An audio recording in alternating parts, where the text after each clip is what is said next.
va a ser un seminario tremendamente interesante porque es un seminario taller, ya es una propuesta que nos va a plantear acá Cristian Celedón. Ya, y para comenzar voy a darle en primer lugar la palabra a don Hugo Kitt, ya Seremi de Educación de la región, quien va a dar algunas palabras hacia ustedes. Después voy a invitar a don Arnaldo Solari, director de la superintendencia, también para que nos salude. Don Hugo. Ok, hola, buenas tardes a todos, a todas. Solo muy breve agradecer la presencia y participación en este seminario importante para todos nosotros y para ustedes en particular. Agradecer al expositor también, Cristian, gracias. Patricio también por la organización y la convocatoria. Así es que bienvenido y ojalá sea de provecho la tarde para todos ustedes y les saquen el máximo provecho posible al expositor. Hay que sacarle el jugo. Ya, bueno, yo no veo acá a todas las personas que están conectadas. De todas maneras, los saludos especiales que nos acompañan también algunos colegas, funcionarios del Ministerio de Educación de la región de Tarapacá, de Arica y Parinacota. Ya se generaron algunos cupos, así que yo lo invité a ellos para que participaran también. Y bueno, Cristian, te damos la palabra para que tú ahí te presentes con los colegas, ¿ya? Y comiences. Perfecto, voy a empezar a compartir pantalla. En estos momentos los voy a silenciar a todos para poder hacer la presentación sin ruido de fondo. Voy a empezar a compartir la pantalla. Les quiero dar la bienvenida a este taller que lleva por nombre, este seminario que lleva por nombre Estrategias de Organización para la Implementación del Currículum Nacional en momentos sincrónicos y asincrónicos de acuerdo a la contingencia actual que estamos viviendo. Este es el primer taller destinado a docentes de aula, y bueno, hay algunos otros participantes que cumplen otros roles, pero principalmente está focalizado a los docentes de aula.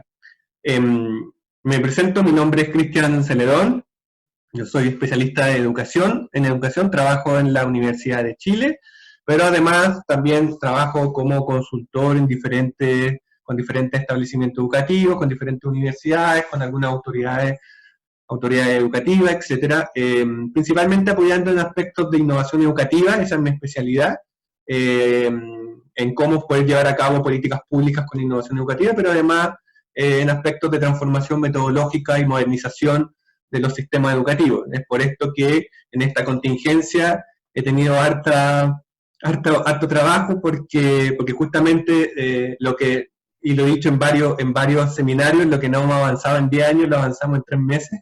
Ha sido bastante fuerte el proceso de adaptación que hemos tenido que hacer. Entonces, este seminario un poco se trata de eso. Pero a diferencia un poco de quizás otras actividades que han podido participar, la idea de esto es poder hacerlo lo más aterrizado posible para que efectivamente todas las estrategias que podamos trabajar aquí sean de utilidad para ustedes. Les recuerdo de que Patricio Aguirre compartió en el chat una lista, un link que nos lleva a un formulario breve en donde tienen que poner sus datos, que es nuestra forma de poder llevar asistencia de este taller. ¿Ya? Así que les pido que en algún momento dentro del taller puedan entrar a ese link que Patricio va a ir compartiendo durante la sesión, para que puedan ingresar y poner sus datos y obviamente marcar su asistencia dentro de esta actividad. Lo otro importante es que las preguntas las vamos a ver al final. Yo mientras esté presentando no voy a estar revisando el chat, a menos que le haga algunas preguntas. Yo voy a tratar de interactuar con ustedes a través del chat. Así que les pido que las preguntas las veamos para el final. De todas maneras, si ustedes quieren ir poniendo algunas preguntas en el proceso, las pueden ir poniendo, después yo las voy a leer. Y al final lo que vamos a hacer es que yo voy a ir revisando las preguntas que ustedes van a ir haciendo en el chat y irles contestando, tratando de contestar lo máximo que podamos dentro del tiempo, considerando que el taller debiese durar hasta las 18 horas máximo. Así que la idea es invitarlos a ustedes a ser participativo en el chat. Yo les voy a ir haciendo también algunas preguntas, porque en la medida que ustedes también vayan participando, este espacio va a ser mucho más útil para ustedes, porque vamos a poder contextualizar los aspectos que vamos a ir trabajando. ¿Ya? Les voy a contar brevemente lo que vamos a trabajar en este taller. Principalmente vamos a trabajar los pasos de adaptación para generar un proceso de cómo llevar un curso o una asignatura de un contexto presencial a no presencial. ¿Y por qué es importante esto? Esto no es un taller donde vamos a revisar, por ejemplo, herramientas digitales específicas, porque ese ha sido un error que se ha cometido en este ajuste que se ha llevado a cabo en este proceso de contingencia, porque finalmente lo importante aquí es entender que la lógica de funcionamiento detrás de la educación e-learning o no presencial tiene otra dinámica en comparación con la educación presencial. Entonces un error que se ha visto, que es un error totalmente esperable y es un poco también por la contingencia, que ha sido un poco de forzar, de tratar de llevar lo presencial a lo no presencial de manera forzada, ha desencadenado obviamente todas las dificultades que hemos visto, profesores muy estresados, estudiantes y sus familias estresados, problemas de depender totalmente de una conexión, de tratar de poder replicar lo que en el contexto tradicional yo hago y no me funciona, frustraciones, etc. Entonces la idea de este taller es un poco entregarles estrategias, pero desde la planificación y estructura, más que decirles ocupen esta o esta otra herramienta, que son cosas que hay mucha información en internet que está disponible. Finalmente veremos un ejemplo concreto. Yo voy a mostrarle un ejemplo en la clase de historia de quinto básico, de cómo todo lo que vemos lo podemos llevar a un ejemplo, para que ustedes hagan este enlace entre lo que yo estoy conversando y lo que concretamente se lleva a cabo en la sala. Y al final, si es que estamos bien en el tiempo, les voy a dar algunas recomendaciones para incentivar la participación, que han sido un tema bastante relevante dentro de esta pandemia, de poder cómo motivamos la participación en este fenómeno que se ha llamado las pantallas negras, de que nadie tiene prendida su cámara, entonces no sé cómo interactuar en este contexto. Entonces vamos a hablar un poquito de eso, ¿ya? Lo primero y importante, me gustaría comentarles esto como un poco una introducción a lo que vamos a trabajar hoy día. Esto lo hace varios meses atrás en un trabajo que hicimos conjuntamente con un académico de la Universidad de Chile, Oscar. Estábamos conversando respecto a cómo enfrentar este contexto, pensando en ese momento en la universidad. Y salió esta frase, que es: en situaciones extraordinarias como las que vivimos hoy, se necesitan acciones extraordinarias. Y aunque no siempre serán ideales, deben ser al menos pertinentes y flexibles a la situación actual. ¿Qué es lo importante de esta frase? Más que remarcar una situación que estamos efectivamente viviendo, nos permite dejarnos en claro de que tratar de solucionar esto con las herramientas que nosotros ocupábamos para otro contexto, lo único que nos van a llevar es a frustración y a tratar de hacer encajar piezas que no encajan. Estamos en una situación extraordinaria y por eso hay que anclar estrategias de acción extraordinarias, ¿ya? Que seguramente nos van a servir para el futuro. Pero en estos momentos tenemos que generar un poco pensar fuera de la caja respecto a cómo poder hacer esta bajada en nuestras aulas. Lo que yo les voy a presentar en este taller, y esto es súper importante, son ideas, son recomendaciones lo más concretas posibles de cómo generar este proceso.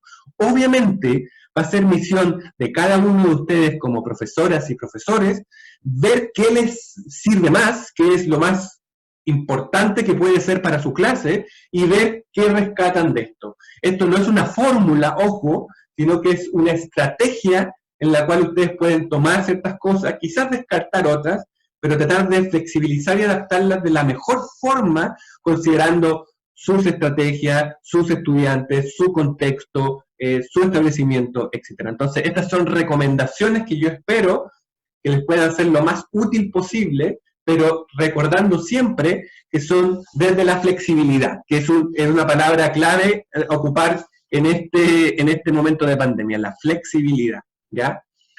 ¿Qué es lo más pertinente para mi contexto y cómo yo lo puedo flexibilizar? De todas maneras, si existen dudas y consultas, las vamos viendo al final también de si usted, ¿y esto cómo lo podría llevar a esto?, etcétera. Ahí podemos ir discutiendo en el último tiempo que nos quede dentro de la presentación, ¿ya? Entonces, pasando esto, vamos a empezar la primera parte, ¿ya? Esto es bastante importante, es el paso 1. ¿Cuál ha sido? Yo, conversando con muchos profesores y profesoras, he tenido la oportunidad estos días, como les comentaba, de que he estado en taller, hoy día en la mañana estaba en 2 talleres, ahora en otro, mañana en otro. Ha sido bastante exigente porque efectivamente es un tema bastante interesante. Y conversando con muchos profesores, no solo de Chile, me ha tocado trabajar con profesores de Perú, Bolivia, Argentina, Ecuador, México, Costa Rica, que tengo un taller la próxima semana con profesores de Costa Rica. Siempre sale la discusión de qué es lo más importante en este momento respecto a este proceso de adaptación. Y siempre, no, es que la plataforma, es que el Zoom, que el Meet, que el computador, que la Internet, cuando lo más importante en este proceso es entender la lógica que hay detrás de la educación no presencial. Entendiendo la lógica, todo lo demás se hace más entendible y viable. Entonces, para eso, el paso número 1 no es elegir qué plataforma o elegir qué tipo de sistema de videoconferencia me ocupar, es cómo yo planifico mi curso pensando en la lógica no presencial. Muchos de ustedes ya llevan planificaciones avanzadas, entonces es cómo yo actualizo lo que estoy haciendo, pero pensando desde la lógica no presencial, ¿ya? Puede parecer como obvio, pero no es tan obvio, porque la lógica no presencial funciona, valga la redundancia, bajo otras lógicas o estructuras de funcionamiento, ¿ya? Entonces, por ejemplo, cuando yo hablo de módulos o cápsulas, estoy indicando conceptos o elementos que tienen que ver más con la educación no presencial que la presencial. Entonces, por ejemplo, uno de los primeros pasos que uno hace es tomar su programa o tomar su sílabus y entender cómo esto lo aplico a un contexto no presencial. Porque si yo replico ese sílabus en un contexto no presencial sin hacer ningún cambio, no solamente voy a tener problemas con que eso no va a poder ser viable, sino que además voy a estresar a los estudiantes, voy a estar haciendo avances curriculares que van a ser imposibles de cumplir, no me van a dar los tiempos, yo me voy a dar cuenta, por ejemplo, el contexto no presencial avanza más lento que el contexto presencial. Se dice que entre un 30 a un 50% más lento. Quiere decirle que lo que yo avanzo en una clase, en un contexto no presencial normal, yo alcanzo a avanzar entre el 50 y 70% máximo. Entonces ya los tiempos de aprendizaje cambian, ¿ya? Entonces, lo primero que uno hace cuando tiene este programa, que es algo simple, es, ya, si yo voy a pensar en estos módulos de trabajo, ¿cómo debo construir estos módulos? Lo primero es filtrar los objetivos. El Ministerio ya presentó la priorización curricular, que viene a hacer este filtraje. Cuando yo hacía este taller en marzo y hablaba de filtraje, yo le decía, profesor, ustedes tienen que filtrar, pero ya tenemos la priorización curricular. O sea, ya ese trabajo está avanzado. Ya podemos ocupar la priorización y ya se nos dice qué objetivo es el que hay que priorizar y cuál objetivo no. Entonces, esos objetivos luego se transforman a cápsulas de aprendizaje. Las cápsulas funcionan, y esta es una diferencia importante respecto a un contexto presencial. En el contexto presencial nosotros funcionamos bajo la lógica de clase a clase, ¿ya? Nosotros programamos clase a clase. En este caso, en la lógica no presencial, trabajamos por cápsulas de aprendizaje. Y una cápsula, por lo general, se entiende en un esquema de contenido, habilidades, que se despliegan en un tiempo, que habitualmente, por ejemplo, puede ser de una semana, o puede ser 15 días. Habitualmente este contexto yo recomiendo trabajar con la estructura de una semana. ¿Qué permite esto? Permite empezar a estirar el espacio de tiempo de trabajo que yo tengo con el estudiante, y así no sofoco el proceso a un solo espacio de clases sincrónico, sino que lo abro. Después lo vamos a ver más en detalle.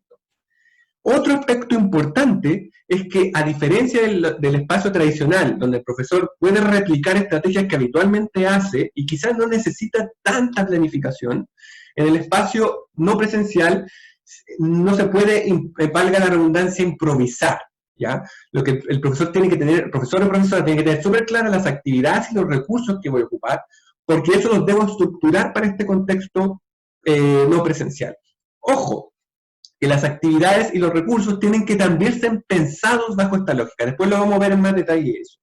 No simplemente tomar lo que yo hacía en un contexto tradicional y ajustarlo a la fuerza al contexto no presencial, sino que tengo que generar procesos de ajuste que nos vamos a ir viendo. Entonces, el paso número 1 es entender esta lógica.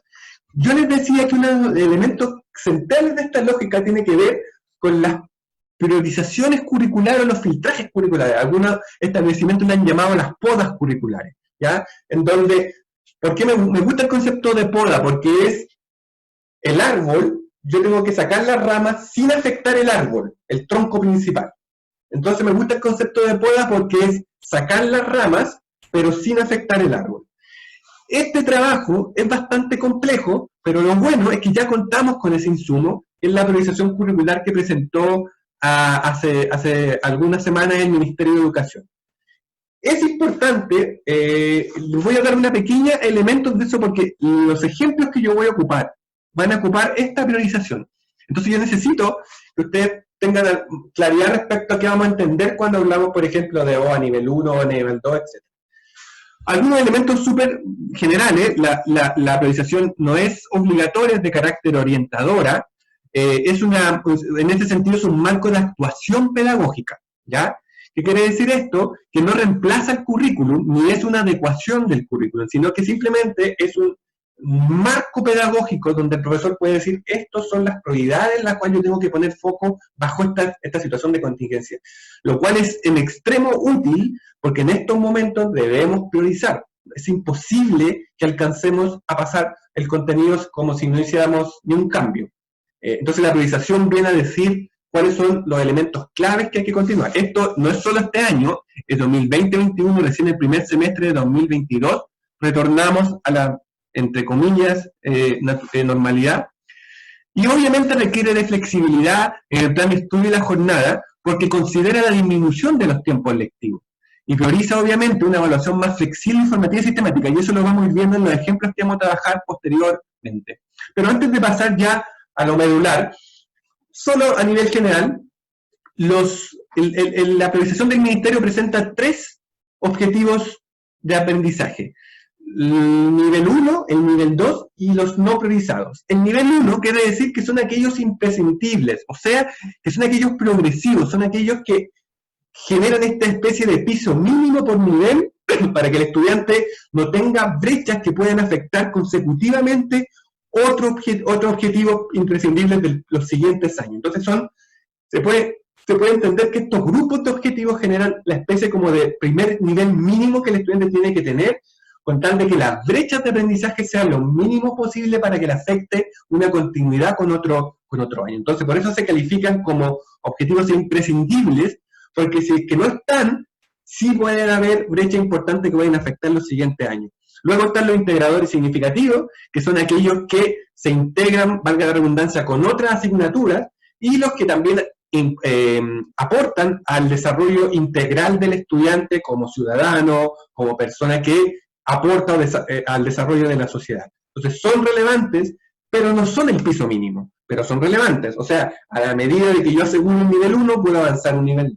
Y están los no priorizados, que son aquellos, como dice la palabra, que no se priorizan, que son obviamente importantes dentro de la generalidad del currículum, pero en este momento de contingencia es mejor priorizar los nivel 1. El clave aquí es el nivel 1. El 2 es si es que se puede progresar, y los no priorizados en estos momentos, valga la redundancia, no son prioridad. Tomando este ejemplo general, quiero pasar a esto que es el paso 2. Entonces, si yo tengo esta planificación, ustedes, por ejemplo, toman su planificación, generan las modificaciones, generan esta estructura que está aquí, que no debería ser más de 2 hojas, una estructura súper general. Ya, mira, esto es más o menos lo que voy a hacer, tengo los filtrajes, los objetivos, Después viene la pregunta, ¿cómo hago que baje este contenido? ¿Cómo entrego este contenido? ¿Cómo esto pasa de esta planificación a nivel como de papel a la sala de clase? ¿Ya? Un aspecto muy relevante que tienen que tomar en consideración y que muestra esta especie como de dibujo es que va a haber una especie de barrera, ¿ya? Hay que pensar y hay que tomar en consideración que en este momento, y lo que seguramente gran parte de lo que resta del año, vamos a trabajar con esta barrera que es la no presencialidad, Entonces, cuando yo como profesor y profesora debo pensar, yo, el contenido y los compañeros siempre van a estar en una barrera con el estudiante, que va a estar o detrás de un computador, o trabajando él solo, o con su familia, o en otro contexto, o detrás del televisor, etc. Entonces, ¿qué es lo importante de tener súper claro esa barrera que está ahí?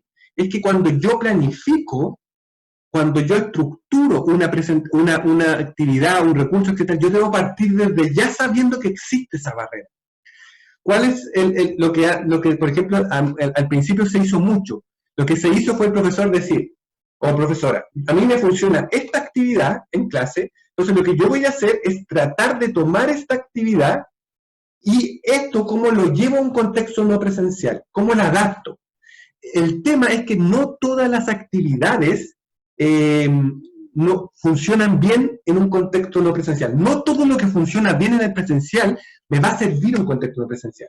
Entonces, más que ajustar o adaptar las actividades que yo hago, es sentar y ver qué me sirve o no me sirve para este contexto no presencial. Y si yo veo que hay una actividad que requiere presencialidad, no voy a gastar mi tiempo como profesor o profesora en tratar de ajustar a la fuerza algo que simplemente no me va a funcionar.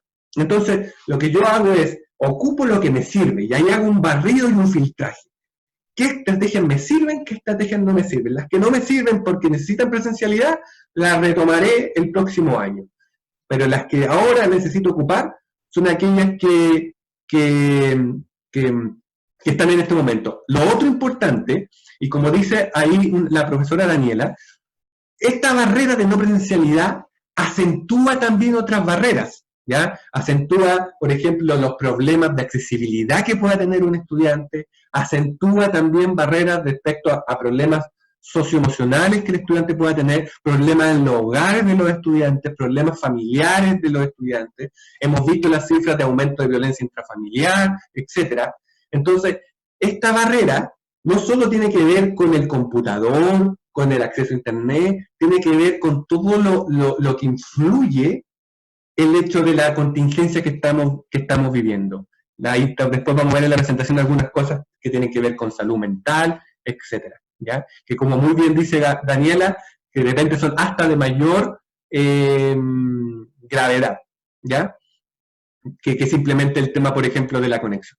Entonces, por ejemplo, ¿cómo hacemos esta bajada? Lo primero que hay que tener en consideración son que cuando trabajamos en contextos no presenciales, o también B-Learning, que seguramente va a ser donde se va a proyectar el sistema educativo chileno, porque posterior a esta pandemia muy difícil, que vamos a volver a una normalidad como que esto no pasó. La mayoría de las personas que están vinculadas en educación están diciendo que vamos a migrar, o hay muchas probabilidades de que migremos a un sistema B-Learning, en donde muchas cosas se hacen presenciales, pero también otras se hacen no presenciales. En estos sistemas existen dos espacios de aprendizaje. El momento asincrónico, que es, por ejemplo, todos los espacios donde yo no estoy en tiempo real con la persona, y los tiempos sincrónicos, que es, por ejemplo, lo que estamos haciendo ahora, una clase. En el contexto tradicional, obviamente el momento presencial, que en este momento vendría a ser el sincrónico, es el más relevante. Pero en los contextos B-Learning o e-Learning, el momento asincrónico, que es el trabajo autónomo a distancia con el estudiante, toma igual o mayor importancia que el espacio simplemente sincrónico. Ustedes seguramente, muchos de ustedes han vivido que les es de repente complejo conectarse con los estudiantes y la mayoría de los procesos los llevan más bien de manera a distancia o no en tiempo real que en el tiempo sincrónico que puede ser un espacio, por ejemplo, de clase. Estos espacios es súper importante entenderlos porque no es solo un tema de nomenclatura, es un tema de cuando se entiende cómo funciona el contexto online, un tema relevante. Sí, como pregunta Meli, yo voy a dejar esta presentación, ¿ya? Así que no es necesario anotar todo, porque esto va a quedar grabado y además yo después voy a compartir la presentación, ¿ya? ¿Por qué es importante esto? Porque no es solo un tema de nomenclatura. Cuando yo le hablo al principio, en el paso 1, le hablaba de entender la lógica de la no presencialidad o la lógica de estos procesos de enseñanza diferentes, virtuales, a lo que estamos adecuados. Esto del sincrónico y asincrónico toma una relevancia importantísima porque nos permite ordenar en mi cabeza cómo voy a generar la ruta de aprendizaje del estudiante que se va a entremezclar entre estos espacios sincrónicos y asincrónicos, o no presenciales y a distancia a través de una, por ejemplo, videollamada. Para hacer esto, para bajar esto a un contexto de enseñanza, existen un montón de estrategias. Ustedes buscan en internet, hay un montón de autores que recomiendan. Yo recomiendo, y esta es una recomendación mía, yo recomiendo utilizar la clase invertida. ¿Por qué? Porque bajo este contexto actual, es la estrategia metodológica que de alguna manera mejor se enroca en esta necesidad de generar estos espacios de aprendizaje que no requieran de que todo suceda en la sala de clases o en la videollamada o en el espacio que yo puedo interactuar directamente con el estudiante. Entonces, como eso no puedo concentrar todo el esfuerzo, necesito crear espacios de trabajo asincrónico. Como ustedes saben, la clase invertida funciona también en la educación normal, en la tradicional, en que estamos en una sala de clase. Pero en este contexto toma mayor utilidad porque nos permite estructurar el proceso de aprendizaje de tal manera que no es necesario que todo el proceso se dé conmigo al frente del estudiante, sino que potenciar ciertos espacios de trabajo autónomo. Obviamente tiene sus dificultades y lo vamos viendo más adelante, pero es una buena estrategia en un contexto como el que estamos viendo actualmente. Entonces, ¿cuál es la gracia de la clase invertida? Que nos entrega un momento previo que habitualmente en la sala de clase no existe. Habitualmente, para nosotros, el momento de aprendizaje empieza cuando el estudiante entra a través de la puerta de la sala. Pero en la clase invertida, el proceso de aprendizaje comienza antes de que el estudiante entre a la sala de clase, o a la llamada, videollamada, o al espacio sincrónico que definamos. Entonces, ¿qué nos permite eso? El estudiante prepara el contenido previo y me permite activar algo que se llama, algunos autores lo definen como la conversación pedagógica guiada. A mí me tocó trabajar este concepto con una profesora experta en estos temas de la UNAM, de México, en donde la idea de esto es cómo estructuramos una especie de conversación con el estudiante para que él pueda aprender de manera guiada por nosotros, pero sin nosotros estar ahí presentes, ¿ya? Que esto no es lo mismo a enviar un documento, hacer una tarea, es guiar el proceso. No es fácil, pero lo vamos a ver a continuación cómo podemos hacerlo. Entonces, la estructura... A ver... Se me fue la presentación, espera un poquito. Ya. Ahí está. Entonces, la estructura debiese quedar inicialmente más o menos así. Se activan 3 momentos, ¿ya? Cuando yo articulo la clase invertida a este contexto de enseñanza, se generan 3 momentos, ¿ya? Hay un momento que se genera como preclase, que es el momento asincrónico 1, que viene a ser previo a la clase. Se genera un segundo momento que es el sincrónico, que viene a ser la clase o el espacio que nosotros definamos de trabajo directo con los estudiantes. Y luego se genera un tercer momento que viene a ser el post-clase. ¿Por qué es lo importante de esto? Porque esto me permite estirar el tiempo de trabajo con el estudiante, estructurar el trabajo autónomo que él hace y no dejarlo de manera desorganizada, que eso obviamente genera frustración en el profesor, frustración en el estudiante, frustración en la familia, sino que de alguna manera me permite estructurar una ruta o un trayecto formativo en donde el estudiante va de alguna manera navegando por diferentes espacios sincrónicos y asincrónicos, en donde va aprendiendo de diferentes formas y con diferente contenido y habilidad, ¿ya? Lo importante es que se van generando esto que se llaman los enroques, ¿ya? Que, por ejemplo, yo no es simplemente generar 3 espacios y yo hago 3 cosas diferentes, sino que esto tiene que ser un solo contenido. Por ejemplo, si esto es una semana de trabajo, esa semana de trabajo tiene que tener un continuo, ¿ya? ¿Por qué también es importante esto? Porque simplifica el trabajo del profesor o la profesora. Que no debe estar todas las semanas creando algo nuevo, no debe estar todas las semanas buscando qué hago ahora, sino que le genera una especie de lógica que ayuda al profesor y la profesora a tener una especie como de ruta clara, que además al estudiante lo ayuda porque él sabe a lo que se va a afrontar. Lo vamos a ver en más detalle a continuación.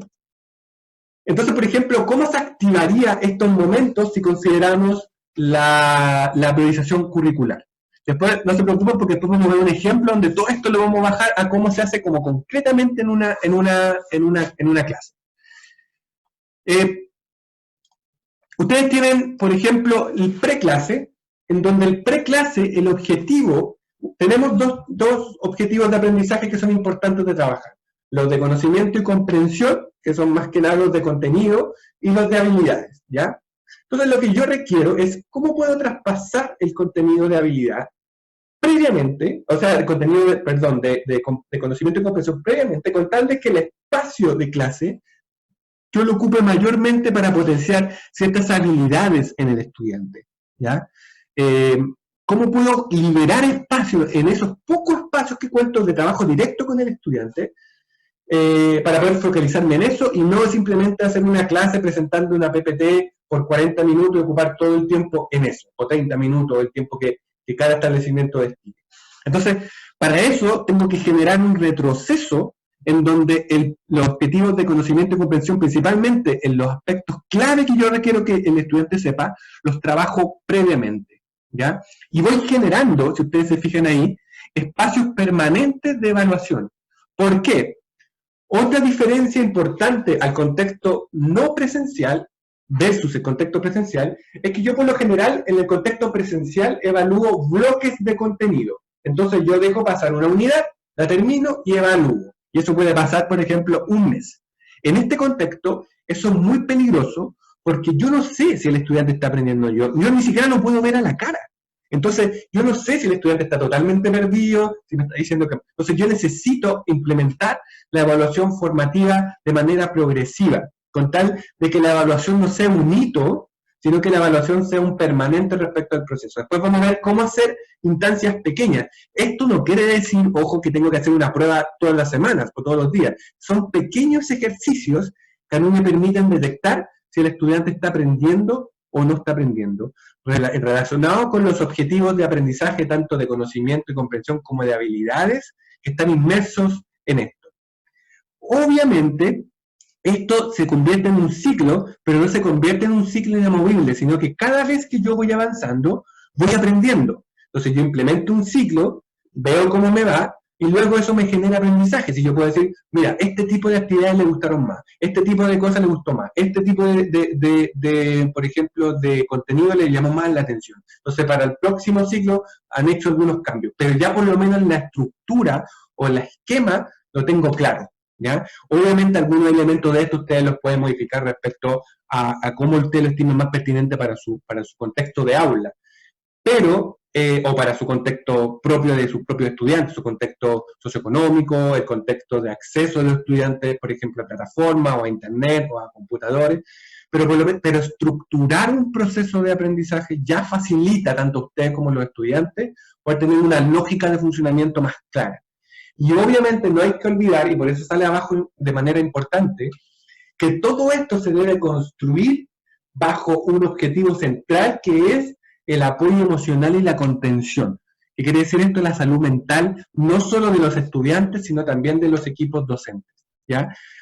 Por ejemplo, yo tengo que ir nivelando las exigencias de progreso en sentido de cómo está siendo la contención y la salud mental de mis estudiantes y de mí mismo como profesor.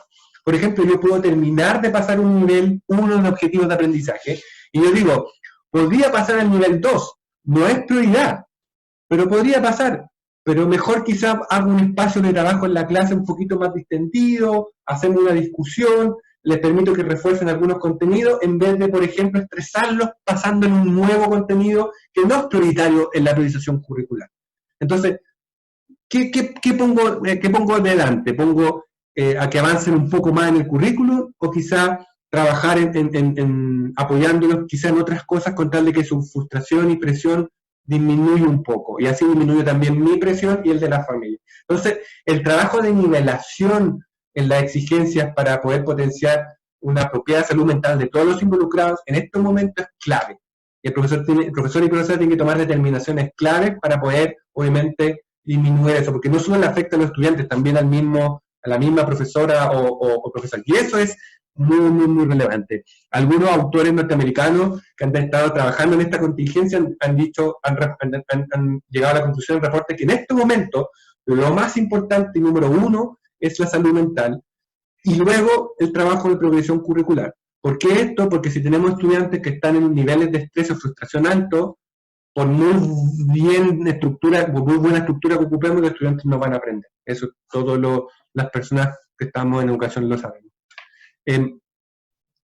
Entonces, ¿cómo ustedes deberían ir trabajando esto? Este esquema que está aquí, se transforma en bloques, en estos bloques. Entonces, ustedes van armando bloques que van trabajando articuladamente, ¿ya? Entonces, ¿cuál es la gracia de esto? ¿Cuál es lo importante de esto? Que ya no tengo que toda la semana, ¿cómo lo estructuro ahora? Sino que les arma una especie como de encadenamiento de trabajo que les permite, primero, sacar máximo provecho a los espacios asincrónicos que en este momento muchas veces son casi abandonados cuando son claves en este contexto no presencial.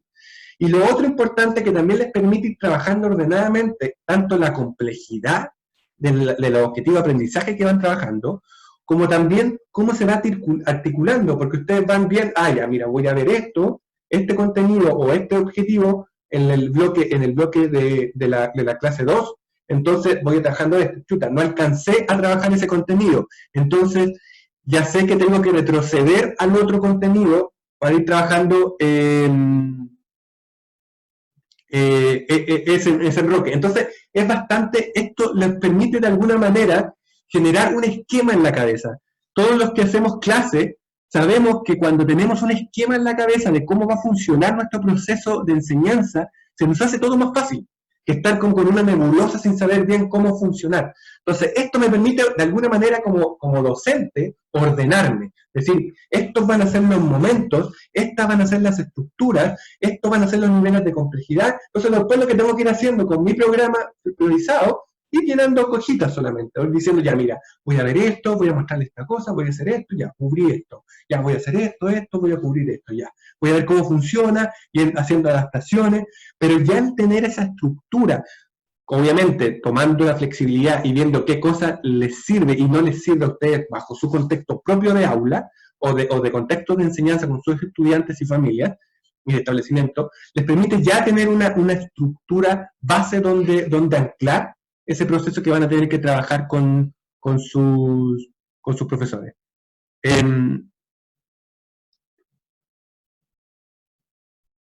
Leyendo ahí, ¿en qué influye en que existan profesores que solo manden material escrito y no realizar momentos o cápsulas de clase? ¿Por qué sucede? Sí, eso lo vamos a ver cuando veamos el ejemplo, pero es bastante importante esta pregunta que hace, o este comentario que hace Luz, porque, ojo, y lo vamos a ver después, ustedes van a ver la diferencia. Hacer una clase invertida no es agarrar un par de guías, mandársela al estudiante previamente, decirle, lean esto y punto.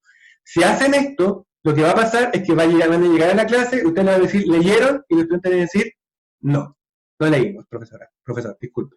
¿Ya?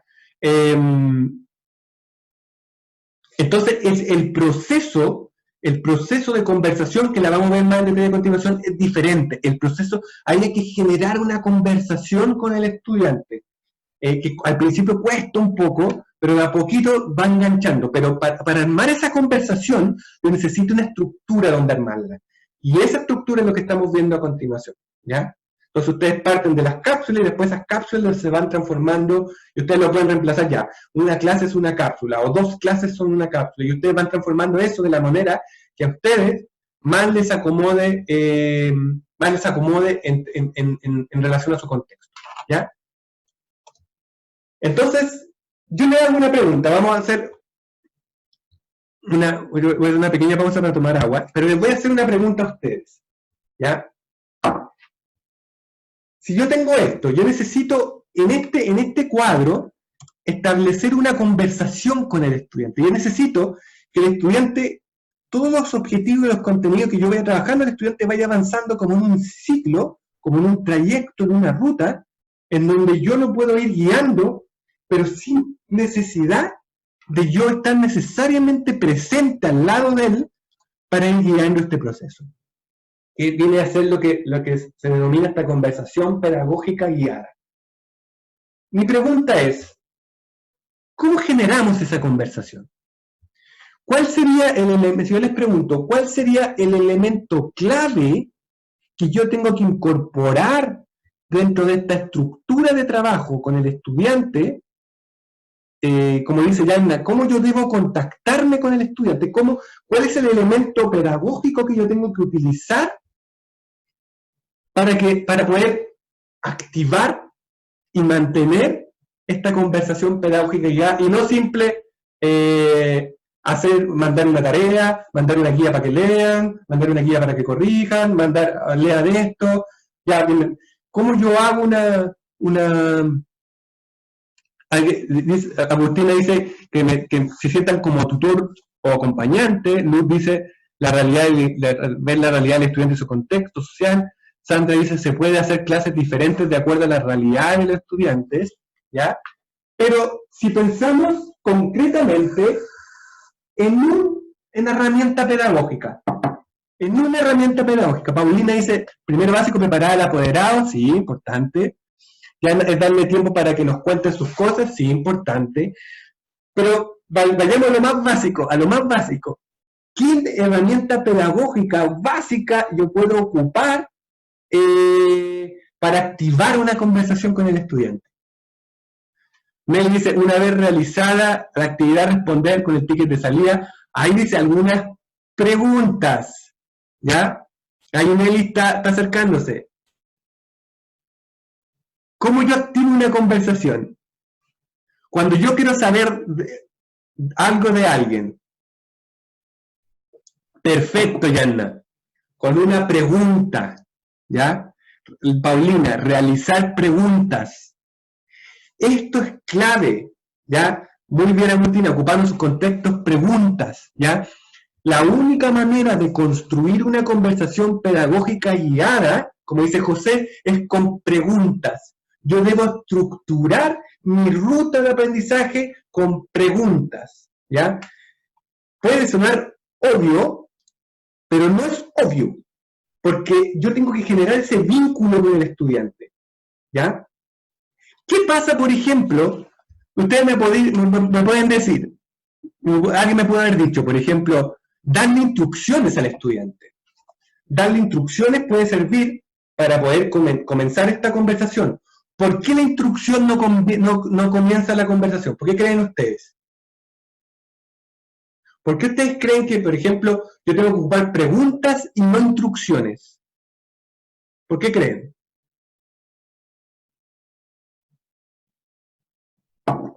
Perfecto, Natalia, perfecto, Luz. Porque al ser una imposición, no genera, muy bien, no genera interacción, es en un solo sentido. Entonces, si yo le mando una guía con instrucciones, él va a responder a la guía y se acabó conversación. Yo necesito que sea bidireccional. Yo preguntar algo y el estudiante me responde, pero a la vez esa respuesta genera más preguntas.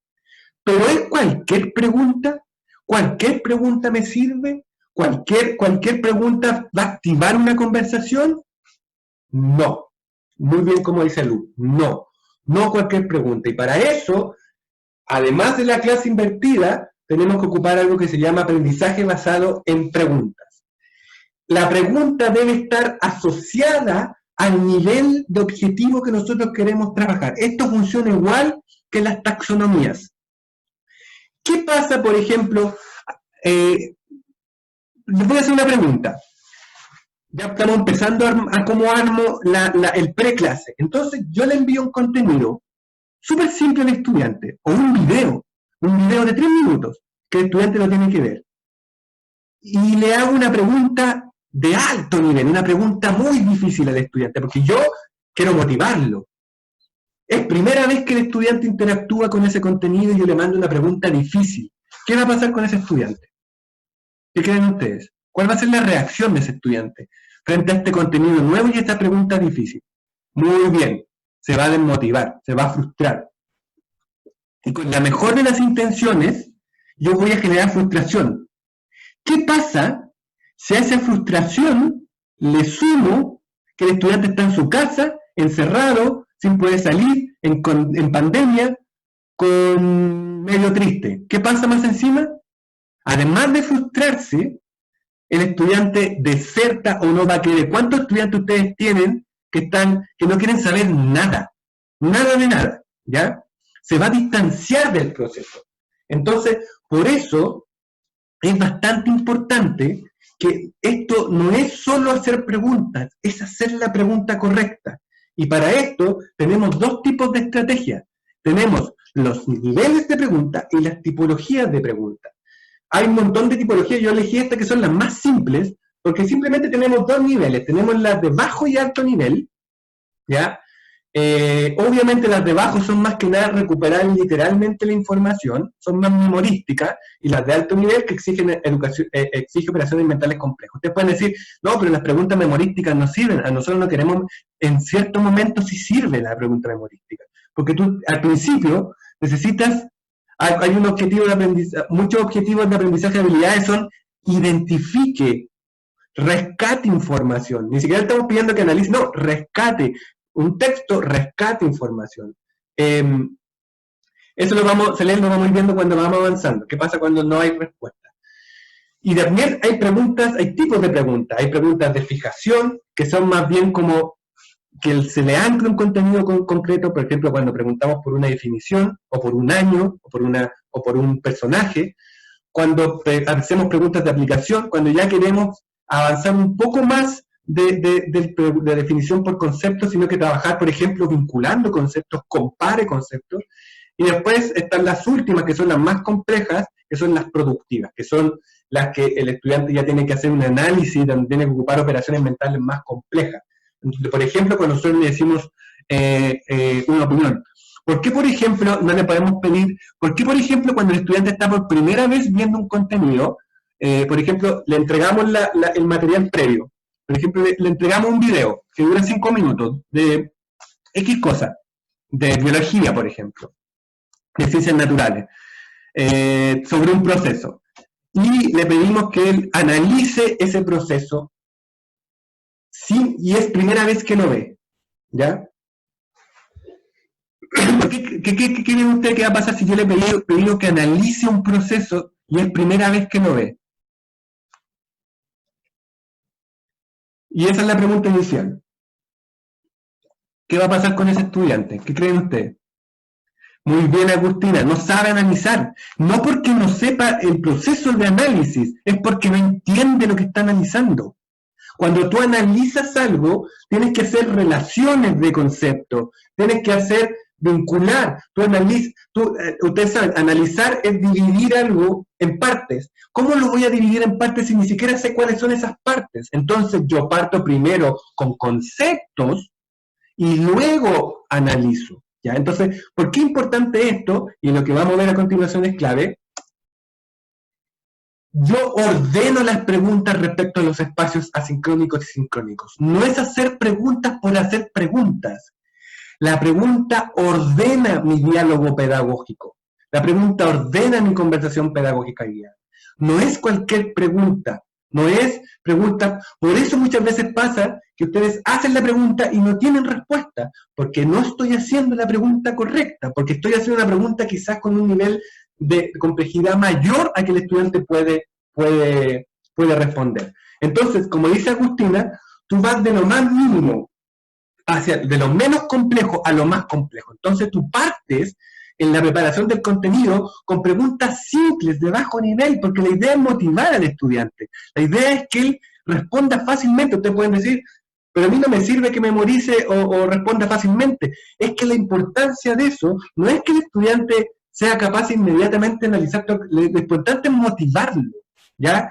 Lo importante es generar ese enganche con el contenido. De que, por ejemplo, él lea y le digan quién fundó la ciudad de Santiago, y el estudiante lo encuentra, y lo encontró, ¿ya? ¿Cuál es lo importante de eso? Que cuando el estudiante lee, o ve el video, o escucha el audio que le mandan, o lee el historieto, lee cualquier contenido que ustedes le mandan, el estudiante ya no va a leer en vacío, sino que va a leer guiado. si ustedes saben, la capacidad de la persona para comprender un texto o cuando la lectura es guiada es mayor que cuando no es guiada. ¿Ya? ¿Qué quiere decir? Que si yo tengo preguntas concretas que debo contestar leyendo, la efectividad de esa lectura va a ser mayor que si yo simplemente les pido que lean, porque tú no sabes cuáles son los contextos importantes que tú tienes que rescatar de este texto. Por eso, por ejemplo, la comprensión de la lectura no se da de la nada, se da en base a ciertas preguntas guías que tú tienes que ir desarrollando. Entonces, eso es lo importante, la pregunta orienta, ¿ya? La pregunta orienta el trabajo, pero no es cualquier pregunta, tiene que ser una pregunta simple, que el estudiante pueda contestar simplemente.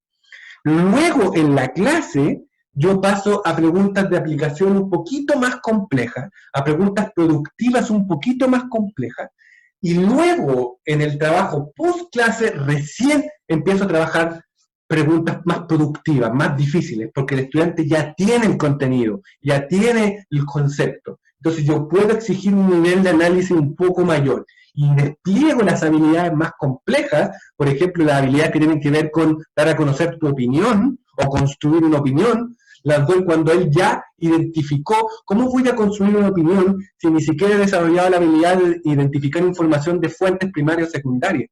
Entonces, primero tengo que trabajar una. Recuerden que las habilidades son escalonadas. Entonces, yo no puedo generar una habilidad si no genero la otra habilidad. Funcionan como las taxonomías. Yo tengo que ir avanzando en orden. Y algo importante, por ejemplo, es identificar qué tipo de preguntas más motivantes para mis estudiantes. Por ejemplo, la semana pasada terminé de trabajar con un establecimiento en donde estuvimos trabajando esto mismo con un grupo como de 40 profesores. Y una profesora me decía, yo apliqué esto y me di cuenta de que, por ejemplo, las preguntas más vinculadas con su realidad o contexto las contestaban mejor que las preguntas que yo les hacía sueltas. Entonces, por ejemplo, les preguntaba algo y lo relacionaba con el COVID, lo relacionaba con lo que está pasando, y lo contestaban súper bien, porque tienen la información aquí. Pero cuando les preguntaba algo que estaba totalmente desconectado, no, era una profesora matemática. Entonces me decía, yo le hice preguntas relacionadas con las cifras del COVID. Entonces, con las cifras de todo este tema. Entonces ellos tenían que analizar ciertas cifras y sacar unos cálculos y todo el tema. Entonces me decía, esas cifras, por ejemplo, lo hicieron porque estaban súper interesados, porque ellos querían mostrar que habían hecho ese análisis, diferente a otras preguntas que yo había hecho sin ningún contexto o que no estuviese relacionado con su realidad. Entonces, por ejemplo, ella me dijo, desde ahora, yo solo para activar voy a ocupar preguntas que estén vinculadas a su contexto, no voy a ocupar preguntas sueltas. Eso es lo que me dijo, aprendí yo en mi ciclo. Y ella me decía, o sea, me impresionó como estudiante, o sea, nadie participaba, y ya en esta clase me participaron 4 o 5 estudiantes, de nada, de cero, que fueron los que contestaron las preguntas, y espero que la próxima clase contesten algunos más. Pero lo importante de esto, y lo clave de esto, es que no es hacerlos participar por participar, ¿ya? Ustedes saben, si participan no quiere decir que están aprendiendo, ¿ya? No siempre la clase llena de ruido es la donde aprenden más. Ahí es importante que lo central de esto es que el profesor tiene que agarrar esa participación que pueda gatillarse e irla focalizando para ir aumentando cada vez más la motivación para aumentar la participación. Porque obviamente entre más aumente la participación, más dinámica y entretenida puede ser mi clase. Y entre más dinámica y entretenida sea, aumento las oportunidades de aprendizaje para que los estudiantes obviamente tengan un aprendizaje. Además, conversando con los estudiantes es la mejor forma, una de las mejores formas también para ir reconociendo si ellos están obviamente aprendiendo o no. Si no hablo nunca con ellos, es súper difícil. Entonces, si se fijan, se va construyendo este enroque, ¿ya? Algo importante aquí, cuando yo ya defino todo este contexto que les he comentado, yo tengo que pasar a cosas más prácticas, como por ejemplo definir los recursos que yo voy a ocupar o las actividades.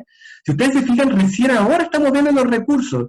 Muchos de nosotros cometimos el error al principio de focalizarnos en los recursos, la plataforma, que el Kahoot, que el Menti, bla, bla, bla, cuando eso no era lo más importante era construir la lógica. Una vez que yo tengo construido, los recursos aparecen por sí solos. Por ejemplo, si yo digo, quiero motivar a los estudiantes y les gustan los videos, voy a ocupar videos. Si estoy viendo que las lecturas no las están tomando en consideración, y les gusta ver videos y los videos enganchan más, voy a empezar a ocupar videos o imágenes. No voy a descartar las lecturas, por ejemplo.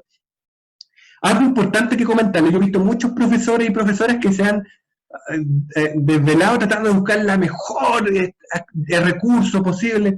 La mayoría de las plataformas como Coursera o edX, que son plataformas a nivel mundial en educación no presencial, ocupan videos, y lecturas y nada más, ¿ya? Entonces tampoco se compliquen demasiado tratando de buscar el recurso más innovador, porque al final muchas veces eso enreda al estudiante más que lo ayuda. Por ejemplo, imagínense que eligen una plataforma para hacer una actividad donde pierdan 5 minutos de la clase explicando cómo funciona la plataforma. No pueden perder esos 5 minutos. Esos 5 minutos tienen que hacerse en participación y no en estar explicando cómo funciona una plataforma. Algo importante al momento de elegir los recursos es siempre traten de pensar en lo simple. Acá hay que priorizar calidad que cantidad, ¿ya? Acá hay que priorizar, al igual que los objetivos, hay que priorizar qué elementos son más relevantes para la clase, ¿ya? ¿Qué elementos concretos? Por ejemplo, si les voy a mostrar un video, ¿voy a elegir un video de 2 horas? Por ejemplo, les voy a hacer la introducción, les voy a hacer la preclase mandándome un video de 2 horas. No, pues los voy a aburrir. Hay que hacer cosas concretas. Por ejemplo, a ellos les gusta ocupar Instagram, les gusta ocupar Facebook, les gusta ocupar TikTok. ¿Cuál es la gracia de TikTok? Que son videos cortos. A ellos les gustan los videos cortos. Entonces, ¿voy a mandar un video de 2 horas? No, voy a buscar un video de 5 minutos, de 10 minutos máximo, de 3 minutos. Hay videos de todo, ¿ya? Pero tiene que ser concreto, tenemos que entender, y acá es súper importante, porque en esto se nos cayó un mito. Nosotros pensamos que estos nativos digitales, por nacer con una tablet o un celular en la mano, iban a ser prácticamente maestros del mundo digital, y no es así. Lo que tenemos enfrente son expertos en redes sociales y juegos. Eso tenemos enfrente. La red social y los juegos es intuitiva, es simple de utilizar. Entonces el estudiante no está acostumbrado a usar la tecnología como un medio de aprendizaje, ¿ya? Entonces, en este momento también tenemos que ser inteligentes como profesores y profesoras y tratar de buscar cómo nuestra clase puede adecuar ciertos recursos para que sea similar a lo que ellos están acostumbrados, a un juego, a una red social. Muchos profesores están ocupando algunas redes sociales para poder generar, por ejemplo, algunos videos los suben a través de Instagram, cosas que facilitaran el proceso de aprendizaje por parte del estudiante. Lo que hay que también considerar es que la mayoría de los datos de los celulares no se consumen en redes sociales. Entonces, si yo subo un video en una red social, al estudiante no le va a consumir datos. Entonces, hay más probabilidades que también pueda revisar el contenido, ¿ya? Obviamente el contenido tiene que ser llamativo, motivante, que entregue un contenido clave del curso. Por ejemplo, yo no puedo cometer el error de enviarme un video y después en la clase hacer exactamente el mismo contenido. O sea, eso va a generar en la cabeza del estudiante, ya da lo mismo leerlo, porque al final la profesora o el profesor repasa el mismo contenido, ¿ya? Entonces, no, tienen que ser 2 contenidos diferentes que se conectan, con tal que el estudiante sepa de que él tiene que preparar el contenido previo para poder activarse o participar en la clase.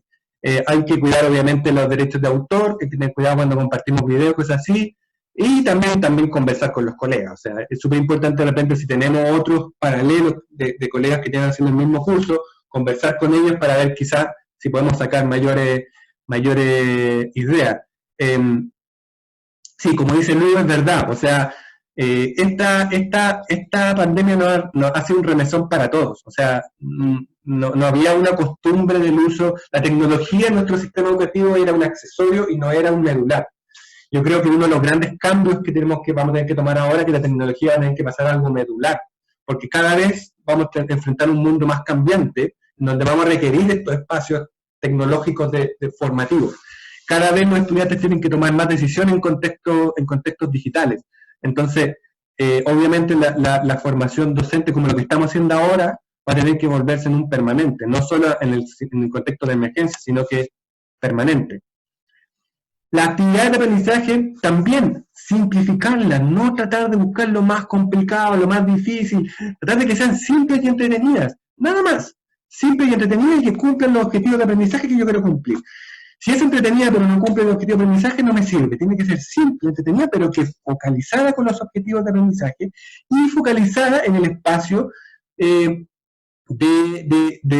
contención emocional y salud mental. Por ejemplo, si yo puedo hacer una actividad en donde los estudiantes se entretengan, se rían, pasen un buen momento, obviamente aporta al estado de estrés que está viviendo el estudiante. Entonces, ¿cómo yo también puedo generar espacios en donde lo central no es solamente que aprendan el contenido, sino que también generen un espacio donde ellos se distraigan, se sientan bien, conversen entre ellos, se rían quizá, etc. Un poco desconectarlos de este contexto un poco aversivo en el que están. Entonces, por ejemplo, actividades en espacios sincrónicos pueden ocupar, no sé, revisión inicial guiada de contenido, como les comentaba, pegar una guía, un video, algo para que ellos puedan revisar y analizar a través de preguntas, quiz, por ejemplo, que son muy utilizados, espacios de ejercitación guiada, foros, chat de discusión asincrónicos. Ustedes pueden dejar un foro en alguna plataforma en donde ellos contesten algunas preguntas, principalmente después de la clase, etc. Y actividades en espacios sincrónicos como el seminario que estamos haciendo ahora, una clase online. Si es que los estudiantes no se pueden conectar, pueden generar cápsulas de video cortas que les pueden trabajar a través de WhatsApp, foros de discusión también, cuestionario quiz formativo. WhatsApp en estos momentos está transformando una herramienta muy buena para poder hacer seguimiento a los estudiantes y poder traspasar la información, etc. Pero si se fijan también como los recursos, pensar en lo simple, no se compliquen, no traten de rebuscar lo más complejo, lo más rebuscado, no, traten de pensar en lo simple, que es simple y funciona, ¿ya? Cuando ustedes se meten a temas como Coursera o EDET, que son estas plataformas mundiales de educación online, son súper simples, pero no es una simplicidad porque quieren hacerlo así, porque es simple simplemente, sino porque realmente en estos contextos donde el trabajo es autónomo, te funciona que sea más simple. Y, por ejemplo, ejemplos de evaluaciones que ustedes pueden ir haciendo. Pueden hacer quiz o cuestionarios simples, trabajos simples evaluados, participación en foros. Es una muy buena de evaluar, una muy buena forma, que el estudiante participe en chat o en foros, donde dé su opinión, donde tenga que resolver una duda con sus estudiantes. Por ejemplo, yo puedo establecer, por ejemplo, espacios de trabajo en donde se pueda trabajar, por ejemplo, yo puedo dar una pregunta y el estudiante va resolviéndola y buscar los métodos, las estrategias para que el estudiante me entregue su respuesta.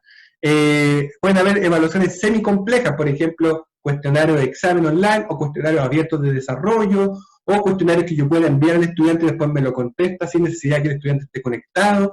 Trabajos de aplicación práctica, que pueden ser individuales, videos, por ejemplo, no sé, si un estudiante no se puede conectar, él puede mandarme su video y a través de alguna, no sé, a través de WhatsApp, a través de otro tipo de conexión más simple, y me lo puede compartir. Evaluaciones más complejas, por ejemplo, el desarrollo de algún proyecto, las presentaciones orales, estudio de un caso y les pueden ver un caso y ellos lo analizan. Ensayo de investigación bibliográfica, etcétera, diario, bitácora, o hacer una bitácora, etcétera. La idea es que ustedes puedan elegir estrategias progresivas de evaluación lo más amigables posible y que sean más bien formativas, que sean más bien y poder interactuar con el estudiante y que esas evaluaciones pasen a ser parte del mismo proceso.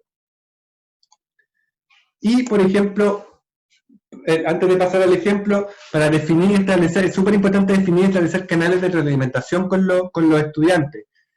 Por ejemplo, si se van a comunicar por correo electrónico o por WhatsApp de repente, horarios, definir, por ejemplo, qué tipo de cosas se resuelven en qué tipo de medios, generar espacios de retroalimentación que se puedan estructurar en el caso que se pueda, sino buscar otro tipo de espacios que ustedes puedan entregar retroalimentación, generar quizá alguna tutoría para algún caso que tenga más complejidad, retroalimentaciones vía audio, por ejemplo, algunos profesores que están haciendo ocupar WhatsApp y mandar la retroalimentación hablada, porque les resulta más fácil hacerlo de esa manera que estar generando planilla, cosas así, o muchos documentos, pueden hacer de repente encuestas, ahí pueden buscar, pero lo importante de esto es estructurar espacios de retroalimentación y que esos espacios estén bien definidos, con horarios, qué cosas se contestan, etcétera, en la medida obviamente de lo posible.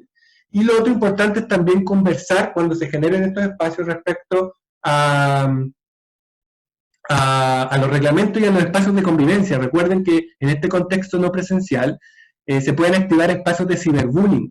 Muchos de los estudiantes no comparten su cámara porque tienen miedo a que otro compañero les copie la imagen y después se burle de la imagen, entonces prefieren estar en la pantalla en negro.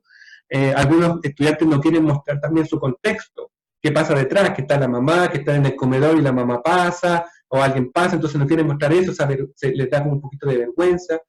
Entonces, es súper importante también hablar de las reglas de convivencia, con tal de tener mucho cuidado que no se generen espacios de ciberbullying y tratar de ser bastante como claro con eso, y tampoco no ser punitivo con eso. O sea, si el estudiante no quiere vender la cámara, ay, ¿por qué tú no quieres? No colaboras con la clase, no asumir esa actitud. Tener cuidado con eso, porque también esa presión puede generar también frustración y vergüenza en el estudiante, y eso obviamente también puede afectar el espacio formativo. Y antes de pasar al ejemplo, ojo, que es súper importante, no todo se trata de avanzar en el currículum, ¿ya? Esto es muy, muy, muy importante. No todo se trata de avanzar en el currículum. Estamos en un contexto de pandemia, estamos en un contexto de crisis mundial, estamos en un contexto donde gente está muriendo, estamos en un contexto donde muchas familias están de luto, estamos en un contexto donde la gente está perdiendo sus trabajos, donde la gente está asustada. Entonces tenemos que pensar de que no todo es avanzar en el currículum. Sobre todo en la escuela y en los liceos, para muchos estudiantes en la escuela no es solo el espacio en donde ellos van a aprender, es un espacio también integral, en donde ellos almuerzan, en donde ellos conviven, en donde ellos tienen sus amigos. Entonces, es súper importante que lo central aquí es el bienestar de las comunidades educativas, ¿ya? Porque si no están bien, no van a aprender, es así de simple. No van a aprender si se sienten mal, si se sienten tristes, si se sienten deprimidos. Entonces es súper importante que siempre hay que tener en cuenta de que acá hay que fijarse en la salud mental de los estudiantes, de las y los profesores, de los equipos técnicos, de los equipos directivos, de las familias, de las comunidades, ¿ya? Hay que tener súper claro eso, porque podemos estructurar todo el espacio ideal de aprendizaje, pero si nuestros estudiantes están tristes, ahí una profesora decía, la principal pregunta al inicio es ¿cómo están? ¿Ya? Antes de cualquier cosa, y al final de la clase, ¿cómo se van? Es súper importante analizar ese tema para no perder ese vínculo con los estudiantes. Yo sé que es súper difícil en este contexto no presencial, pero hay que hacer el esfuerzo. Entonces, la idea es que también en las actividades y en los espacios se generen también espacios de aprendizaje o oportunidades también de trabajar aspectos emocionales, de repente ni siquiera sacrificar, invertir ciertos momentos de la clase cada cierto tiempo para conversar cómo están. Ese tipo de cosas los estudiantes le agradecen mucho, y ustedes también, porque les va a permitir saber cómo están sus estudiantes, y también los estudiantes les va a permitir saber cómo están ustedes. Y eso genera un espacio mucho más humanizado de trabajo, más que obviamente este espacio de progresión curricular como a costa de todo, porque es así de simple. Si los estudiantes se sienten mal, no van a aprender, ¿ya? Esto de la regla del garrote y de aprender a la fuerza no funciona, y ya está totalmente descartado por la evidencia, ¿ya? Entonces, lo primero es brindar estos espacios importantes de desarrollo y luego anclar los aspectos curriculares. Y de repente, si hay que hacer una pausa, hay que hacer la pausa, ¿ya? Pasemos al ejemplo, para después ya pasar a las preguntas en el ratito que nos queda. Ya, este es un ejemplo que yo hice conjuntamente con un colega mío, con un profesor de Historia de Antofagasta. Y lo que nosotros hicimos fue, esto, ¿cómo lo podemos llevar a un ejemplo concreto? Ojo, que es un ejemplo, ¿ya? Es totalmente adaptable, flexible, esto es solo un ejemplo, ya, para que ustedes vean cómo esto baja a un contexto normal. Sin luz, al final voy a tomar alguna respuesta, recuérdame para ir contestando, ¿ya? Este es un ejemplo de historia, geografía y ciencias sociales de quinto básico, en la unidad 2, los viajes de descubrimiento y la conquista, los viajes de descubrimiento y conquista de América. ¿Ya? Entonces, por ejemplo, yo soy un profesor, de Historia, Geografía y Ciencias Sociales, quinto básico, me acaban de enseñar esto de las famosas cápsulas y todo el tema, y lo quiero aplicar para la unidad 2, estoy empezando la unidad 2, ya. ¿Cómo lo hago? Vamos a ver un ejemplo. Entonces partimos. Tenemos el preclase. Entonces yo tengo, por ejemplo, esa unidad parte con este objetivo que está priorizado, el OA2. Entonces me dice describir el proceso de conquista de América y de Chile, incluyendo los principales actores, la corona, iglesia, bla, bla, bla, bla. Entonces ese es mi objetivo que está, según la priorización curricular, priorizado. Entonces yo digo, ya, tengo que partir. ¿Cómo parto? Haciendo las preguntas, ¿ya? Las preguntas gatilladoras. Obviamente estas preguntas tienen que ser simples, tienen que ser de bajo nivel y de fijación. Entonces, por ejemplo, este profesor dice, ya, yo les voy a mandar un cómics, porque además un cómics es entretenido, es más dinámico, hay un montón de material, ojo con esto, profesores y profesoras, hay un montón de material disponible para todo. No pierdan el tiempo tratando de ustedes crear su propio material, porque eso les va a quitar tiempo, y en este momento el tiempo es oro, ¿ya? Y además la idea es que ustedes descansen, no se acuesten tan tarde, entonces hay mucho material, ¿ya? Entonces mejor ocupar material que está disponible. Entonces, por ejemplo, este profesor ocupa este cómics que está disponible en internet, de la historia de Chile, el episodio 3 del Reino de Chile 1, ¿ya? Entonces este cómics sobre las razones por las cuales, por qué él está empezando, o sea, por qué los conquistadores llegan a Chile. Entonces este cómics habla de las razones por las cuales los conquistadores vienen a Chile, qué es lo que les genera esa motivación inicial. Entonces acá el profesor hace algunas preguntas gatilladoras. Dice, ¿quién eran Atahualpa y Huáscar? ¿Cuándo llegaron los españoles? ¿Quién era el líder del imperio inca? ¿Qué buscaba lograr Francisco de Pizarro y Diego de Almagro? ¿Qué ocurrió con el emperador inca? ¿Por qué Diego de Almagro decide viajar al sur, a Chile? ¿Ya? Entonces le pone estas primeras preguntas que todas están en el cómics. Entonces el estudiante lee el cómics, pero lee sabiendo de que tiene que buscar estas respuestas. Entonces, el cómic se demora 10 minutos, 15 minutos máximo en leer, y luego el profesor le envía una actividad preclase en donde le pide que conteste esas preguntas, que las puede contestar a través de un formulario, o puede mandar una foto de una hoja por WhatsApp, o de la manera más simple que sea para el estudiante, ¿ya? Por ejemplo, el estudiante puede contestar en una hojita, ¿a quién era Atahualpa? Y después le saca una fotito de la hojita y se la manda a la profesora por WhatsApp, o al profesor por WhatsApp. Entonces, ¿cuál es lo importante de esto? Ustedes pueden decir, pero eso es memorizar, el estudiante vio el contenido, lo copió y punto. Sí, pero es que si se fijan, la habilidad que estamos trabajando abajo, en la F, es obtener información sobre el pasado y el presente a partir de diversas fuentes, ¿ya?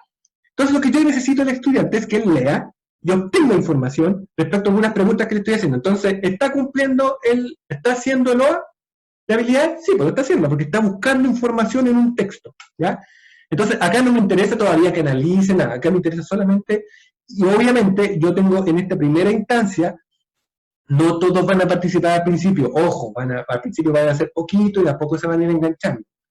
Pero logro que algunos estudiantes se enganchen con este primer contenido a través de estas preguntas y que me lo contesten, con tal de yo, de alguna manera, asegurarme que lo leyeron. Y lo otro importante es que estas preguntas previas, aunque me la contesten, no importa, tengo un curso 40 y me lo contestan 10, me importa porque me sirve a mí como profesor, primero, de ir viendo qué están aprendiendo, y también esas primeras respuestas me dan pase para conectar con lo que viene en la clase donde yo puedo reforzar.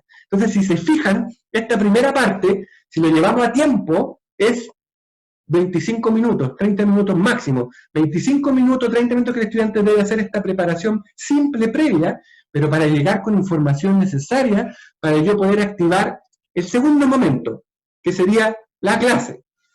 Sigo trabajando con el mismo objetivo de aprendizaje, pero yo hago un enroque. Entonces, la primera actividad se trata de discutir las preguntas que ellos me entregaron. Entonces, como yo tengo algunas respuestas, ya quizás no son todas, pero tengo algunas respuestas, yo ya puedo decir, por ejemplo, Patricio me contestó esto, María Isabel me contestó esto, por ejemplo, María Eugenia me contestó esto. Entonces, yo puedo ya empezar a activar la conversación con ellos. Por ejemplo, a ver, Sandra, ¿tú qué contestaste? ¿Por quién era Atahualpa y quién era Huáscar? Ya, me contestaste. ¿Y tú, Tatiana, consideras lo mismo? ¿Tenés la misma respuesta? Sí, no, que profe, yo no la contesté. Ojo, Tatiana, acuérdate que si no contestas, no va a poder participar, así que para la próxima clase contestar. Ya tú, Jimena, ¿qué contestaste? Ah, ¿y por qué tú contestaste? Entonces ustedes van activando esa conversación, ¿ya? Esta conversación no la podrían activar si no generan este espacio previo de trabajo, ¿ya? Les vuelvo a reiterar, al principio no va a funcionar ideal, al principio va a costar un poco, pero los estudiantes, en la medida que yo repito esto, los profesores empiezan a enganchar. Entonces, una vez que yo genero este primer acercamiento, unos minutos iniciales, que solamente para conectar, para que el estudiante haga esa asociación, ah, ya, por eso me pidió contestar esto, yo paso a las preguntas iniciales de la clase, que ya son de fijación también, pero ya tienen un poquito mayor de complejidad. Por ejemplo, ¿quién es el español que sale de Cusco? ¿Qué camino tomó la expedición para llegar a lo que hoy es Chile? ¿Qué condiciones enfrentaron? ¿A qué valle de Chile llegó? ¿Ya? Por ejemplo. Y luego yo les muestro un video, que es una canción, y ahí les recomiendo en el CNTV infantil, que es donde se saca el material para el TV Educa, hay muchos videos de todo, de historia hay un montón, de ciencias naturales, de los animales, hay de todo. Ahí hay mucho. Entonces, por ejemplo, este es el video de Tatarea, que es súper bonita, que es una canción, que habla de cuando Diego de Almagro iba viajando por la cordillera. Entonces, cuando llega al valle de Copiapó, entonces, por ejemplo, el profesor le dice así, está explicándole, está mostrando el video, y después empieza a hacer preguntas. ¿Y qué será el valle de Copiapó? ¿Cómo se llamará ahora el valle de Copiapó? Ahora usted, ¿qué piensan? Entonces le empieza a asociar con este video, que, ojo, de ahí dura 3 minutos. Es simplemente introducción. Entonces, con esas preguntas, el profesor hace una explicación sin ocupar una PPT. El profesor lo único que hace, muestra los mapas que están ahí y le explica cómo fue ese proceso y cómo fue ese recorrido. Porque en el video, que es cortito, que es una canción, se muestran las razones, por dónde viajaron, quién fue el que viajó, cuáles fueron las condiciones climáticas, etc. Entonces el video le entrega el contexto, que es cortito, y él después entrega los mapas, que es una presentación que no debería durar más allá de 20 minutos. ¿Ya? O sea, no más allá del 40 al 50% de la clase máxima. Y luego yo paso a un espacio de discusión, ¿ya?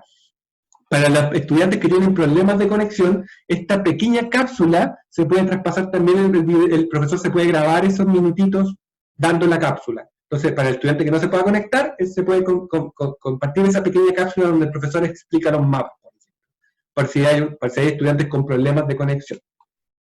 Y luego, obviamente, ustedes generan un plenario de discusión, donde yo activo otras habilidades que son de mayor nivel. Por ejemplo, participar en conversaciones grupales, expresando. Entonces, por ejemplo, lo que yo puedo hacer es dividir.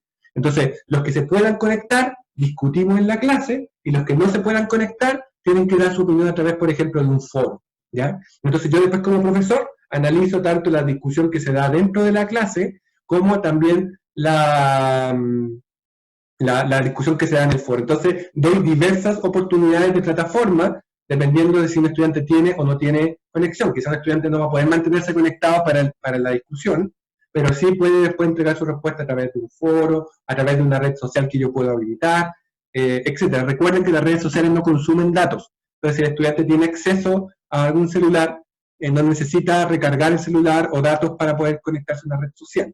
Entonces ustedes pueden subir un foro a través de Facebook, generar un grupo de Facebook donde, o un grupo o ocupar Instagram o alguna plataforma de red social que les permite a ustedes no consumir datos de los estudiantes, ¿ya? Entonces, como dice Paulina, es súper bueno también eso. Ustedes pueden dar diferentes estrategias, por ejemplo, ir variando las estrategias de cómo el estudiante puede ir también entregando o haciendo estas discusiones. Y una discusión puede ser a través de un foro, la discusión a través de una presentación, etc. Entonces, este plenario de discusión también le sirve a usted como otra instancia de evaluación formativa.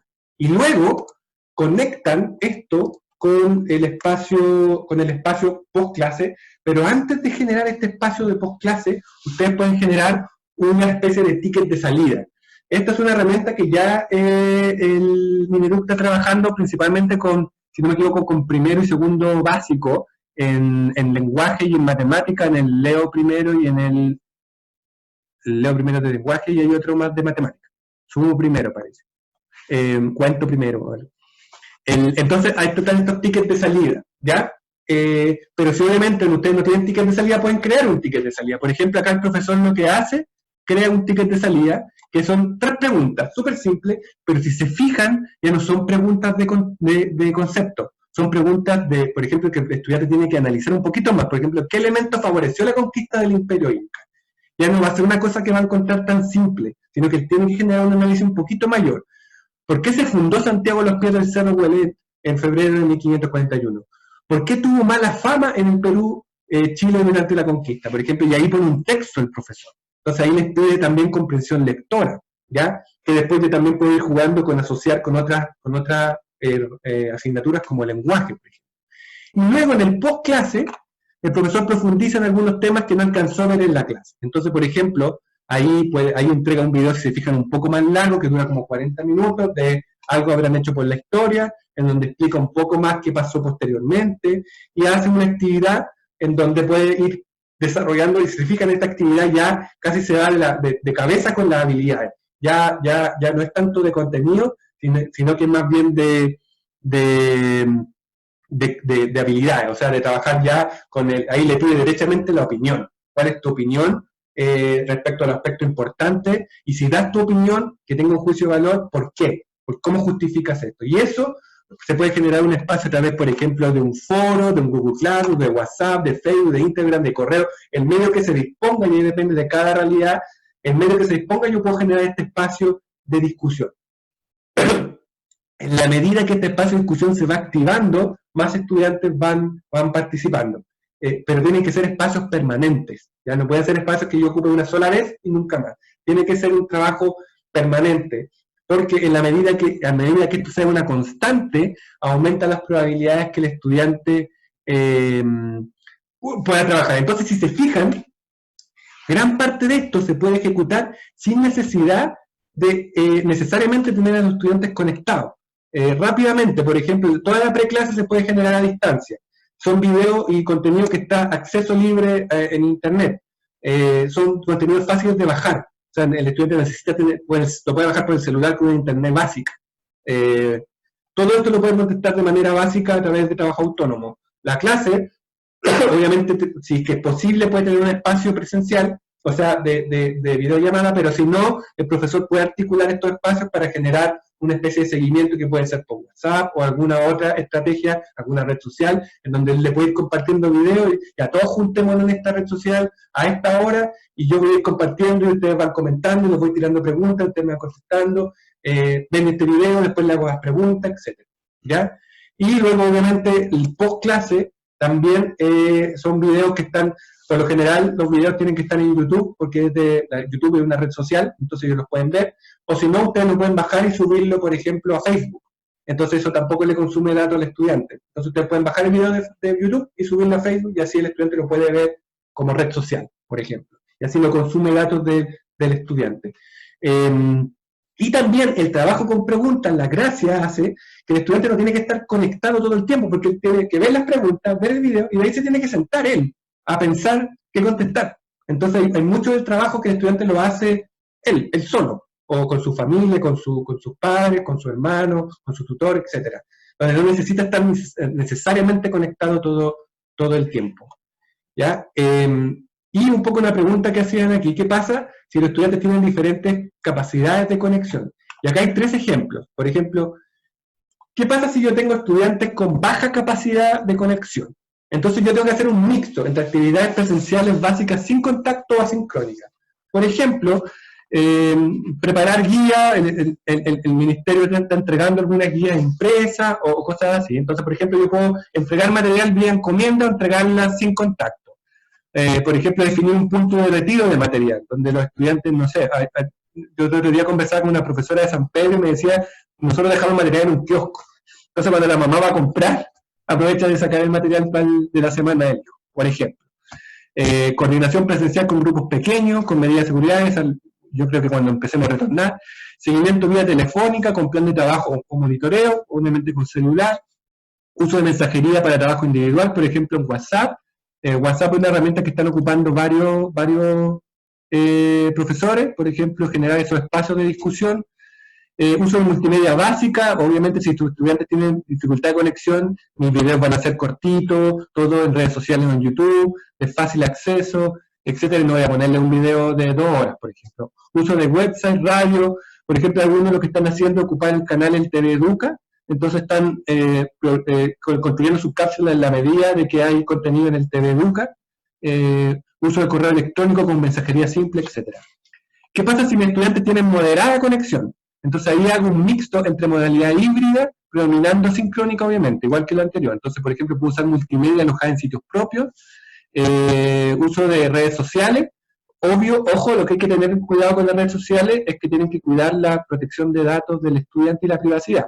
O sea, si ustedes son profesor o profesora, no le van a estar pidiendo que el estudiante se hagan amigos, cosas así. Hay que tener cuidado de generar espacios específicos donde la interacción es lo menos posible. Y ustedes también se pueden crear cuentas especiales para esto, etcétera, ¿ya? Hay que tener cuidado con la privacidad. Elaboración de cursos formativos, ustedes pueden decir, ya mira, esta cápsula la voy a hacer 100% asincrónica, donde los estudiantes no van a tener que conectarse a una clase por ahora, y después en la otra cápsula se conectan a una clase, pero ahora va a ser 100% asincrónica.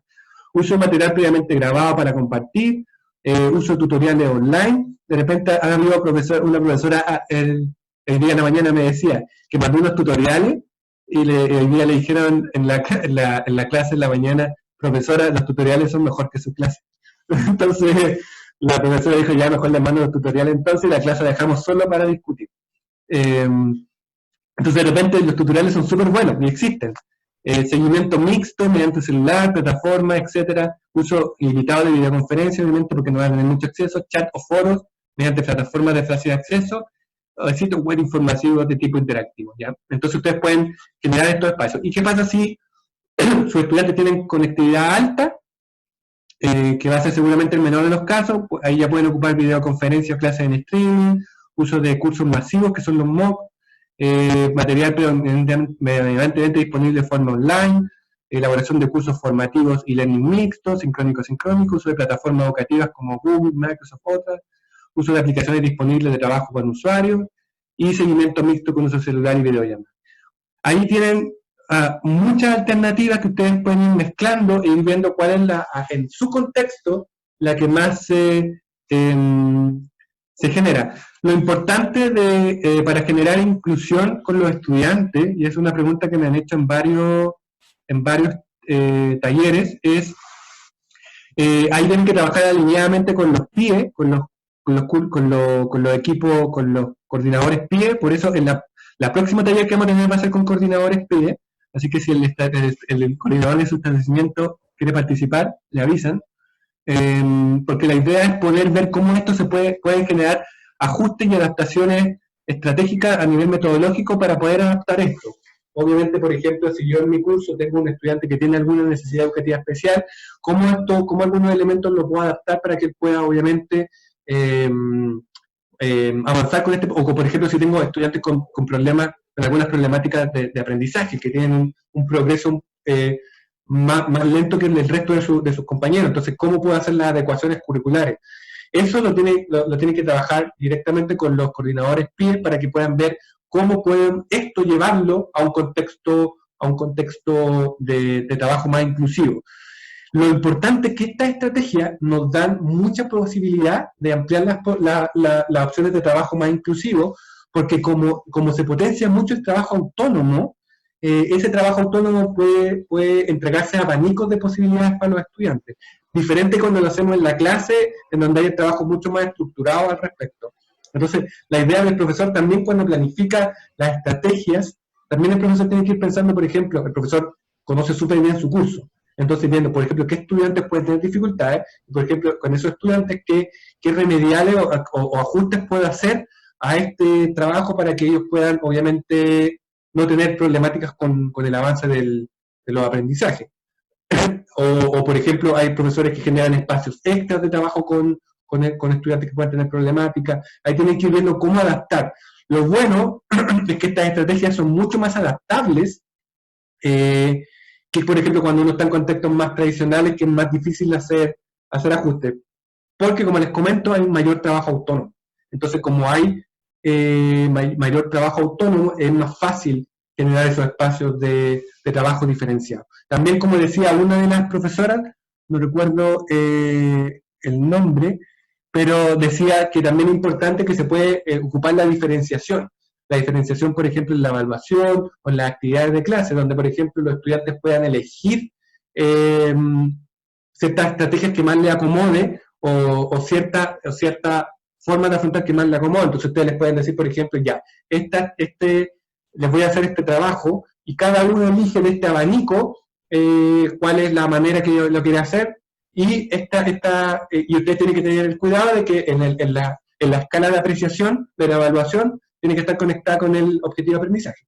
Entonces usted, en la medida que su escala de apreciación o su lista de cotejo esté vinculada con el objetivo de aprendizaje, el estudiante puede presentar, si ustedes necesitan que entienda o comprenda, por ejemplo, el proceso de conquista de Chile o descubrimiento de Chile, ustedes necesitan que comprenda eso, que el estudiante lo haga a través de una canción, presentando, a través de una PPT, a través de una poesía, a través de una carta, da lo mismo. O sea, ustedes lo que necesitan es que el estudiante comprenda un fenómeno, por ejemplo.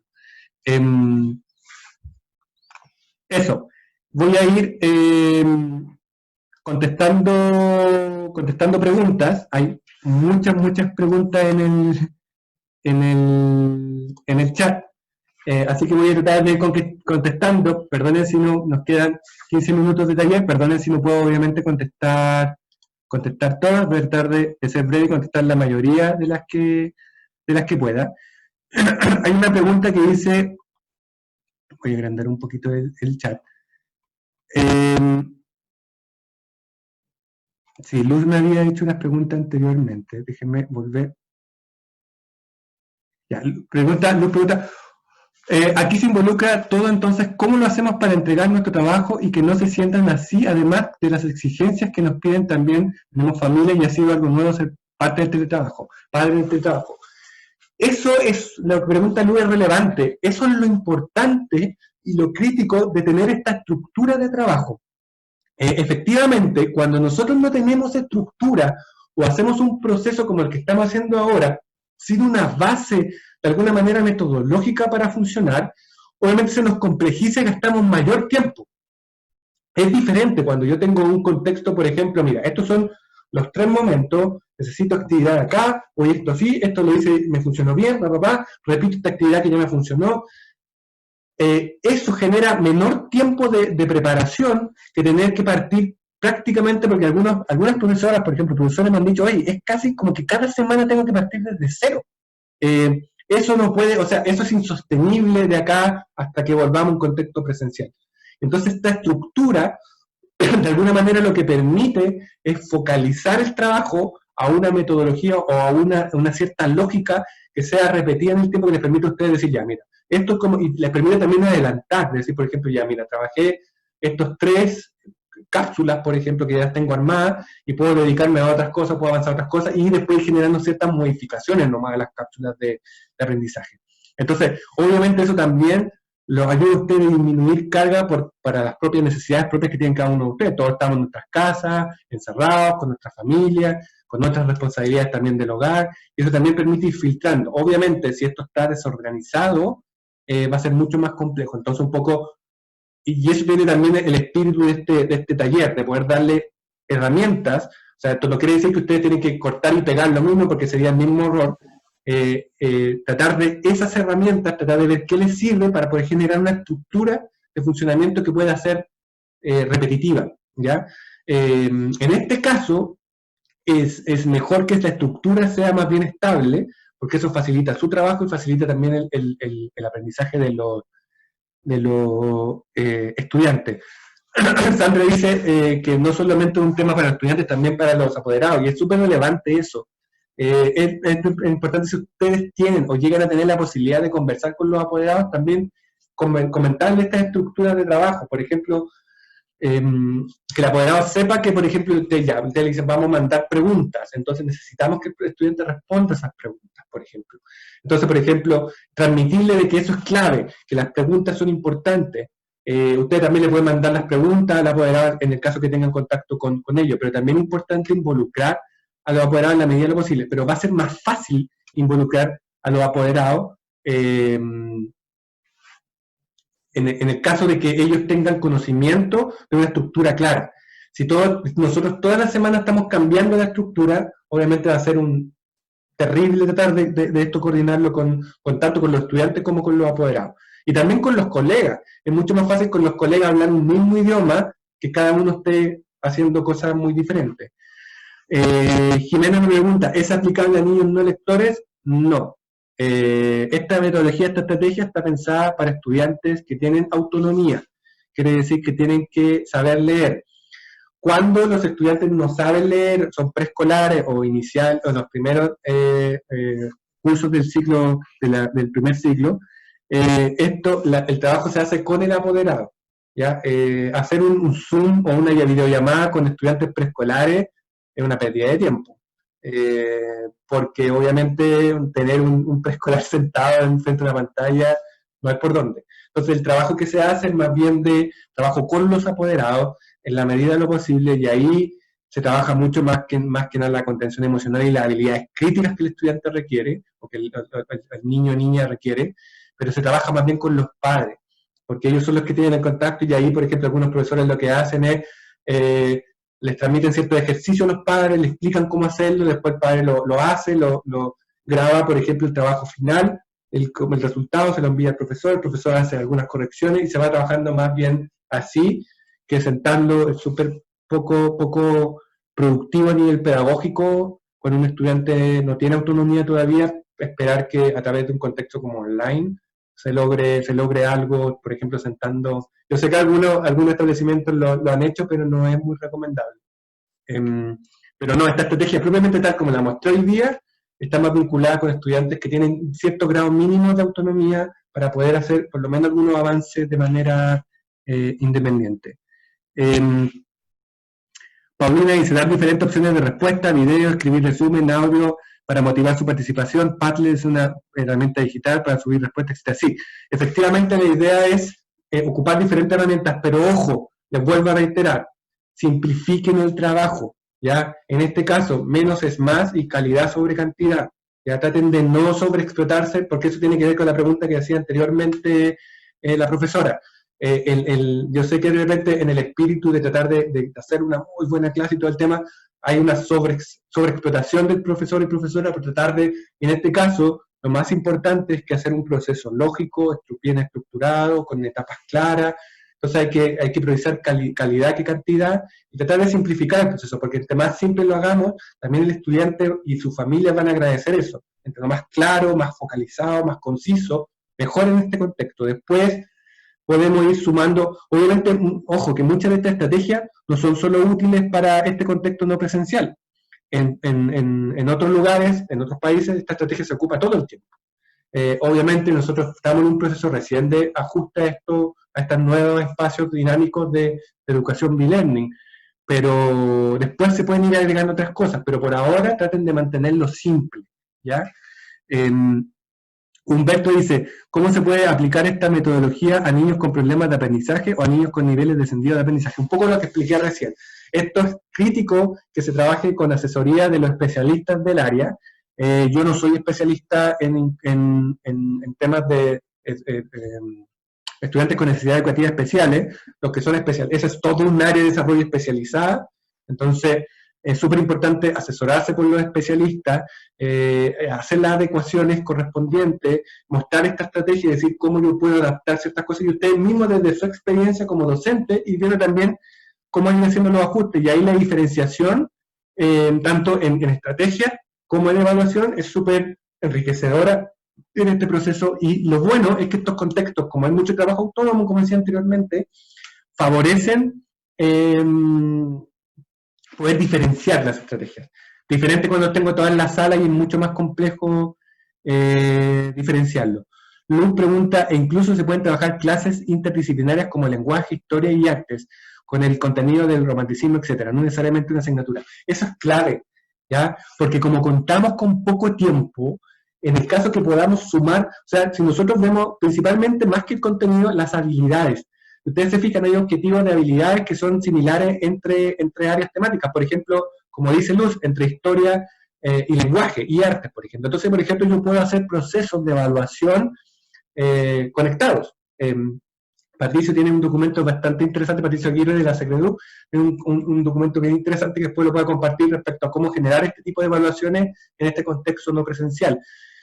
Porque así, por ejemplo, genera un proceso de evaluación integrados y toma menos tiempo que hacer 3 procesos de evaluaciones separados. Obviamente esto requiere mayor coordinación entre los docentes, pero nos ahorra tiempo de clase que podemos invertir en otras cosas. Entonces, es bastante interesante que se puedan trabajar de manera interdisciplinaria, porque eso nos ahorra tiempo, que como les vuelvo a reiterar, y ustedes me lo han reiterado en los mensajes, es como un elemento muy crítico ahora, el tema del tiempo. Hay una pregunta, ¿cómo generar la inclusión con estudiantes de capacidad diferente? Bueno, eso ya lo explicamos. Paulina dice, realizar ajuste, clase individualizada o tutorizada. Ahí el único cuidado que hay que tener con las clases individuales y tutorizadas es el tema del tiempo. Piensen que apenas de repente estamos con el tiempo para organizar todo el curso, entonces además generar trabajo tutorizado o individual puede significar en nosotros un nivel de presión inmanejable. Entonces también vean si es viable generar estos espacios más bien tutorizados individuales, o generar estrategias más bien que sean grupales para estos grupos. Ahí tienen que ir determinando cuál es la mejor estrategia que pueden definir, pero sí es muy, muy bueno realizar ajustes y generar espacios diferenciados, principalmente en las actividades que se hacen. Por ejemplo, que la forma de contestar la actividad no tenga una sola forma de contestarse, sino que se haga de diferentes estrategias. Lo otro importante es tener cuidado con forzar eso. De repente por tratar de forzar la participación de un estudiante que está teniendo dificultades, lo forzamos a participar, lo forzamos a dar su respuesta, y eso de repente puede generar más espacios como de aversión a este contexto que espacios de aprendizaje. Lo otro que también tienen que tomar en consideración, que muchos estudiantes que tienen, por ejemplo, trastornos de espectro autista, por ejemplo, de repente se sienten hasta más cómodos con estas dinámicas de aprendizaje que están en una sala de clase.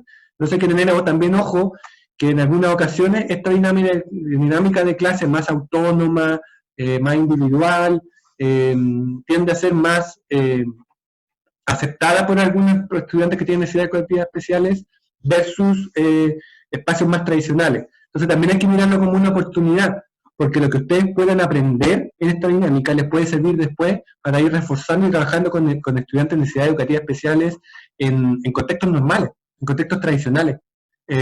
Por ejemplo, muchos espacios B-Learning se ocupan para estudiantes con necesidades educativas especiales. Entonces, se generan plataformas en donde se trabaja, se refuerza cierto contenido con ciertos estudiantes, plataformas que son amigables para ellos, mientras se trabaja con el contexto normal, con el curso. Entonces, el aprender estas estrategias también les puede servir de generar procesos de learning de apoyo que pueden ser súper útiles a futuro. Francisco dice, Francisco Leighton, lo relevante es el trabajo colaborativo, previo que se debe dar entre docentes y especialistas del programa de integración antes de iniciar las cápsulas.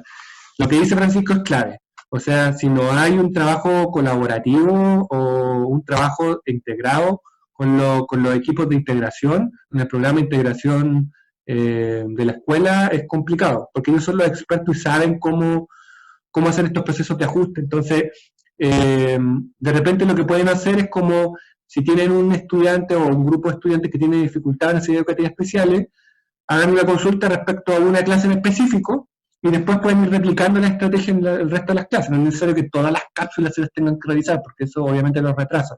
Pero pueden hacer una cápsula y se la revisen y les den algunas recomendaciones para futuras cápsulas. Entonces que ustedes ya desde ya van a saber cómo pueden generar las adecuaciones, porque también hay que pensar que cada necesidad educativa especial puede tener adecuaciones diferenciadas.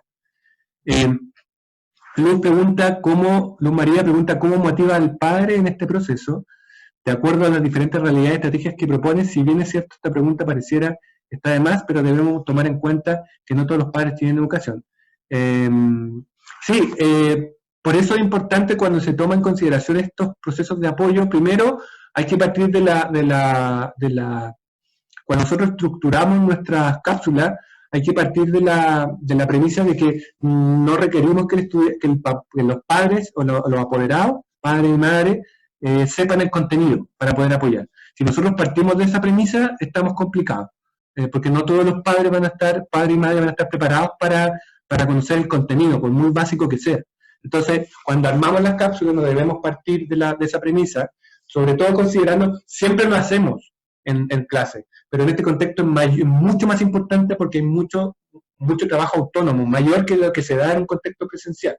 Entonces, debemos pensar de que todo el contenido tiene que estar a la mano del estudiante a través de lo que nosotros le enviemos. Por ejemplo, no podemos enviar ninguna pregunta previa que no se responda con el contenido que nosotros enviamos, ¿ya? Por eso tienen que ser respuestas también simples, sobre todo al inicio, porque si son más complejas, el estudiante va a buscar a los padres, a las madres para poder contestar. Y si el padre o madre no maneja, eso puede aumentar no solo la frustración del estudiante, sino que también de la familia.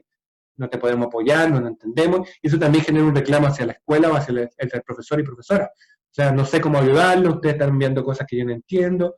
Entonces, súper importante, cuando se armen las cápsulas, está todo el material que el estudiante necesita para contestar, y ahí se pueden generar también canales de comunicación entre el estudiante y el profesor o profesora, o también entre el apoderado y el profesor o profesora, ¿ya? Para poder resolver dudas puntuales que puedan haber respecto a eso.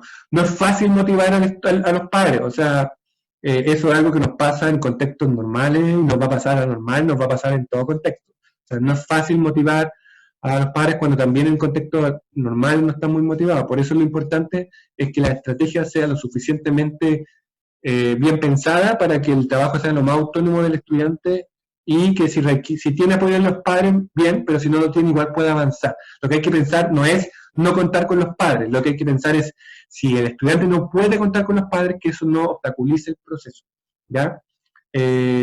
Una manera muy común que sucede es cuando se envían, por ejemplo, preguntas muy complejas y el estudiante no sabe cómo contestarlas, le da vergüenza, le da lata preguntarle a la profesora, entonces le pregunta a la mamá o al papá. Si ellos no saben contestar, el estudiante se estanca y no avanza. Entonces, en vez de buscar alternativas, se estanca. Entonces, ahí por eso es importante que las preguntas sean bien pensadas, que hayan buenos canales de comunicación entre los padres, los apoderados y el profesor, y también el estudiante. Obviamente eso es bien cuidado, o sea, no puede estar escribiendo a las 11 de la noche. ¿Qué pasa? O a las 12 de la noche. Selen, ¿cuántas horas semanales recomiendas de trabajo sincrónico para no generar estrés en estudiantes? Eso es una pregunta súper complicada, porque va a depender de cada estrategia que tome el establecimiento, etc. Sí les puedo hablar de las clases. Trabajar más de 40 a 1 hora, minutos con el estudiante en una clase sincrónica, no, ¿ya? No más allá de 40 minutos, o de máximo 1 hora, pero lo ideal es 40 minutos. Los bloques que yo les mostré en el ejemplo están hechos para clases de 40 minutos, porque más de eso, aunque hagan recreo, todo lo que quieran, los van a frustrar. Si tienen 2 clases a la semana, 2 clases de 40 minutos. Si tienen una clase de 40 minutos, y jugamos con los espacios sincrónicos y asincrónicos. La idea es que el espacio sincrónico replique el tiempo del aula. Entonces, replique o lo multiplique por 2. Entonces, si tengo 40 minutos de clase, pensar de que el estudiante va a dedicar 1 hora y media máximo de tiempo sincrónico. Entonces, por lo general, el proceso inicial, el pre-clase, es más corto que el post-clase, porque el post-clase profundiza. Entonces, no sé, pues si voy a ocupar 40 minutos de clase y 1 hora de espacio asincrónico, dedico 20 minutos para el pre-clase y 40 minutos para el post-clase. Entonces tiene más tiempo para profundizar. El ejercicio que yo les mostré de leer el cómic y responder las preguntas debería tomar entre 20 a 25 minutos, ¿ya? Entonces, hay que pensar eso, tienen que ser cápsulas breves, ¿ya? Porque también tienen que pensar que el estudiante está en otras asignaturas también, ustedes también hacen otras asignaturas, entre más ejercicios asincrónicos le hagan, más preguntas van a tener, o sea, más van a tener que atender al estudiante fuera de clase, y se les puede generar un atochamiento ahí. Entonces, tampoco piensen de que esto... Yo recomiendo, si que por ejemplo tienen una sola clase y dura 40 minutos en la semana, dediquen unos 20-30 minutos pre-clase y unos 40 minutos máximo post-clase, nada más que eso. Pensando que lo que están haciendo es ocupando el espacio que se les quitó de la clase y sumando un poquito más de tiempo. Si tienen 2 clases, obviamente el espacio asincrónico es un poquito menor, porque ya tienen 2 clases de trabajo. Se puede hacer 30 y 30, por ejemplo, o 20 y 30, ¿ya? Los espacios asincrónicos no quiere decir que ya voy a aprovechar y voy a darle 2 horas, 3 horas de trabajo para que... No, o sea, si hacen eso, por mucha pregunta que le manden, los matan. el espacio asincrónico no se refiere que todo lo que no pasé, los paso que lo aprendan solos. Ahí los van a sobrecargar y eso va a generar que por mucha pregunta muy bonita que le envíen no van a querer contestar nada. Tienen que ser súper cuidadosos con los tiempos. Y de repente pueden preguntarles también. Por ejemplo, no sé, ponte tú, le mandan un video de 5 minutos y tienen que responder 3 preguntas que se deberían demorar de tus 10 minutos. Se demoraron 15 minutos. Entonces ustedes le pueden preguntar a sus estudiantes, ustedes saben cuánto se demoraron más o menos esto. Ya, profe, yo me demoré 20, 15, 10, 20, 25, entonces, ya. Entonces, y ustedes también pueden ir calculando los tiempos. Ya, así como, ya, con esto se demoraron en promedio 20 minutos. Quiere decir que si quiero que se demoren 15, el video tiene que ser un poquito más corto, etc. Entonces también vayan preguntando eso. ¿Ya? ¿Qué va a suceder con los liceos TP en los terceros y cuartos medios para realizar clases prácticas fundamentales para sus prácticas profesionales? Esa pregunta la puedo dejar al final si es que Patricio la puede contestar, porque es algo ya de la secretaría. Es importante enviar el solucionario en las guías después, no les den la respuesta antes, les den la respuesta después o la pueden discutir dentro de la clase, ¿ya? Pero sí es importante que el estudiante sepa la respuesta correcta, pero posterior, porque también tienen que incentivar la curiosidad del estudiante. Entonces sí pueden, posterior a la clase, por ejemplo, enviar todas las soluciones de las respuestas que ustedes vieron durante la clase, contarle que el estudiante las tenga. Ahí justamente Patricio contestó, en el caso del Liceo TP ha surgido recientemente una propuesta en Mineduc para apoyar prácticas, también es posible propuestas de teletrabajo, es un tema reciente que va a tratar de forma posterior a través de la supervisión. Siendo justo las 6 de la tarde, y con mi garganta un poquito ya cansada, empezamos a hacer el cierre, antes de ya pasarle la palabra a Patricio, para iniciar el cierre de este taller, les quiero agradecer mucho su participación, tuvimos bastante participantes, tuvimos un pic casi de 80, algunos me ponían en el chat que se tuvieron que retirar porque tenían otros compromisos, es un grupo bastante grande, así que estoy como bien contento de que haya esa participación y ese interés. Les vuelvo a reiterar, estas estrategias son recomendadas, son sugerencias, ustedes pueden ir tomando y adaptando lo que ustedes consideren más pertinente. Esto no es un tomar, como un cortar y pegar, casi como que tiene que ser casi igual. Ustedes pueden ir adaptando y de alguna manera flexibilizando respecto a su contexto, su realidad, así que ahí pueden ir adaptando. Y lo importante es que asuman esto con flexibilidad, que puedan ir viendo cómo esto se puede adaptar de la mejor manera posible, teniendo calma. Yo sé que es difícil decirle esto, pero hay que tener calma. Esta es una oportunidad de aprendizaje gigante. Hay que pensar que ustedes como docentes, después de todo esto que está pasando, van a terminar además de con harto estrés, pero van a terminar con habilidades que lo que en 10 años no se avanzó en unos par de meses. Y es súper importante también que ustedes puedan fomentar y hasta presionar quizá en sus establecimientos para que todos estos aprendizajes no se pierdan. Lo peor que se puede hacer es de cuando volvamos a un retorno de las clases quizás más presenciales, decir ya todo esto se va al tacho de la basura y volvemos normal, porque este tipo de estrategias de enseñanza son claves para un sistema educativo más modernizado. Entonces, también es importante que todo esto lo vayan adquiriendo y luego también planifíquense con sus colegas, conversen con sus equipos PIE, conversen con sus directores, vayan viendo cómo pueden estructurar esto, no se aíslen, sino que traten de trabajarlo lo más integrada posible con sus colegas. Ojo, esto va a quedar grabado, está siendo grabado, y la presentación, así que todos los que participaron y se inscribieron en el link que Patricio envió al principio. Patricio, ¿podría volver a pegar ese link? Se les va a enviar un correo que va a tener la presentación y va a tener el video, ¿ya? Así que si lo quieren compartir con algún colega o repetirlo o revisar alguna cosa, eso va a estar, ¿ya? Así que para que puedan revisarlo. Y obviamente si algún momento tiene una pregunta o algo así, o quiere que converse con alguien, no sé, ahí está mi correo.